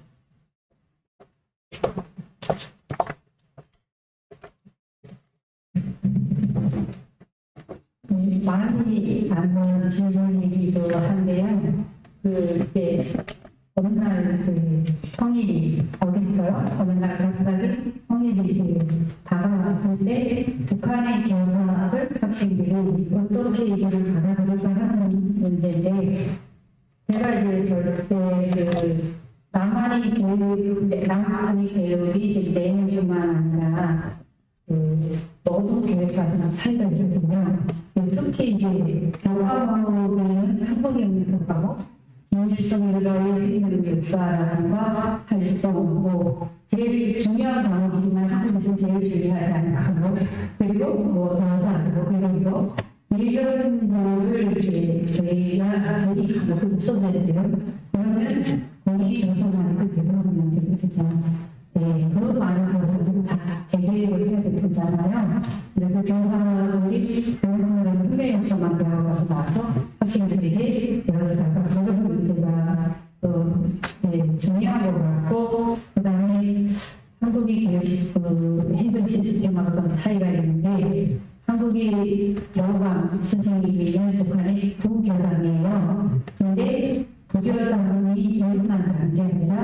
이 사람들의 역할도 다릅니다. 그래서 제일 이 사람들이 최하 단위 당국의 책임자, 그러니까 세법이 있었거든요. 그래서 이 사람들이 교육 활동을 감시하고 견제하는 이런 역할을 하는데 통일이 되면 이런 부분이 여감에서 분별감이 없었던 부분이잖아요. 그래서 이런 부분을 잘 수행하지 않으면 충돌이 일어날 것 같아요. 그래서 학생이 지금 저희가 추정하는 한 여사가 20만 정도, 그다음 학생이 한 8천만 명으로 보고 있어요.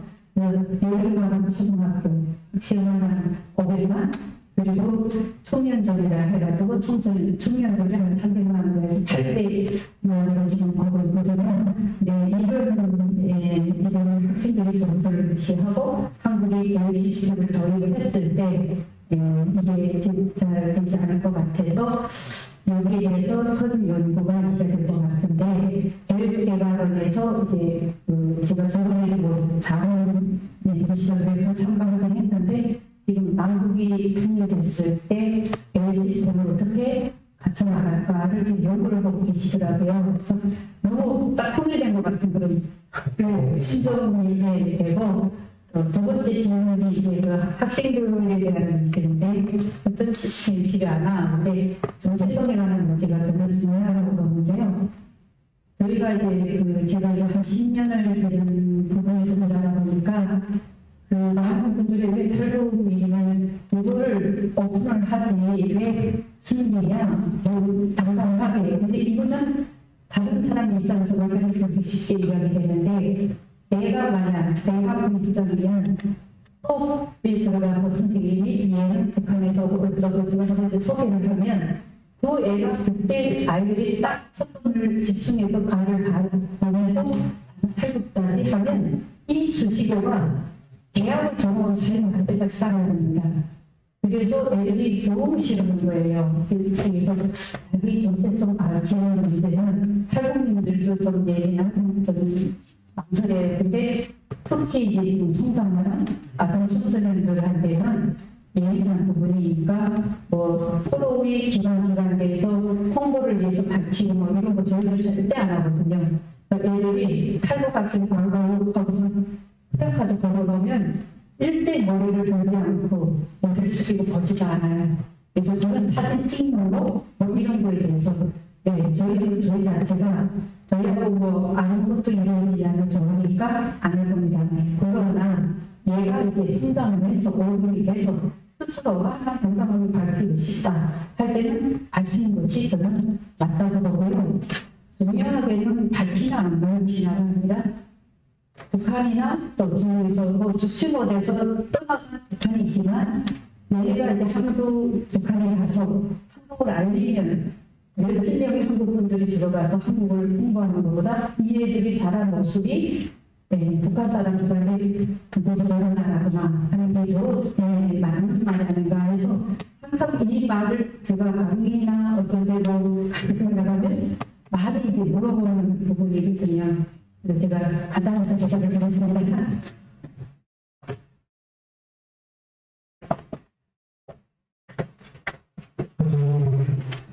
두 분이 또 소중한 말씀을 해주시고 또 모든 질문에 대해서 시원하게 답변을 해주시고 해서 감사를 드립니다. 시간이 많이 지났습니다.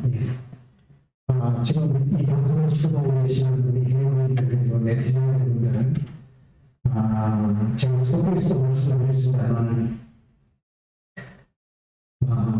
지금 코로나도 많이 확진을 하고 그래서 이 서울에서만큼은 철저하게 방역 수칙을 지키기 위해서 비대면으로 이렇게 오늘도 이렇게 진행을 했음을 또 이렇게 소개해 말씀드리고 그래서 이번 코로나가 종료할 것입니다. 그렇게 되면 이제 내년도에 다시 이제 이런 행사를 하게 되면 우리 서울의 시민 여러분들 그리고 회원 여러분들 많은 분들을 초대해서 서로 얼굴을 보면서 서로 신경적으로 소통하면서 그래도 아카데미를 좀 계획하고 싶은 그런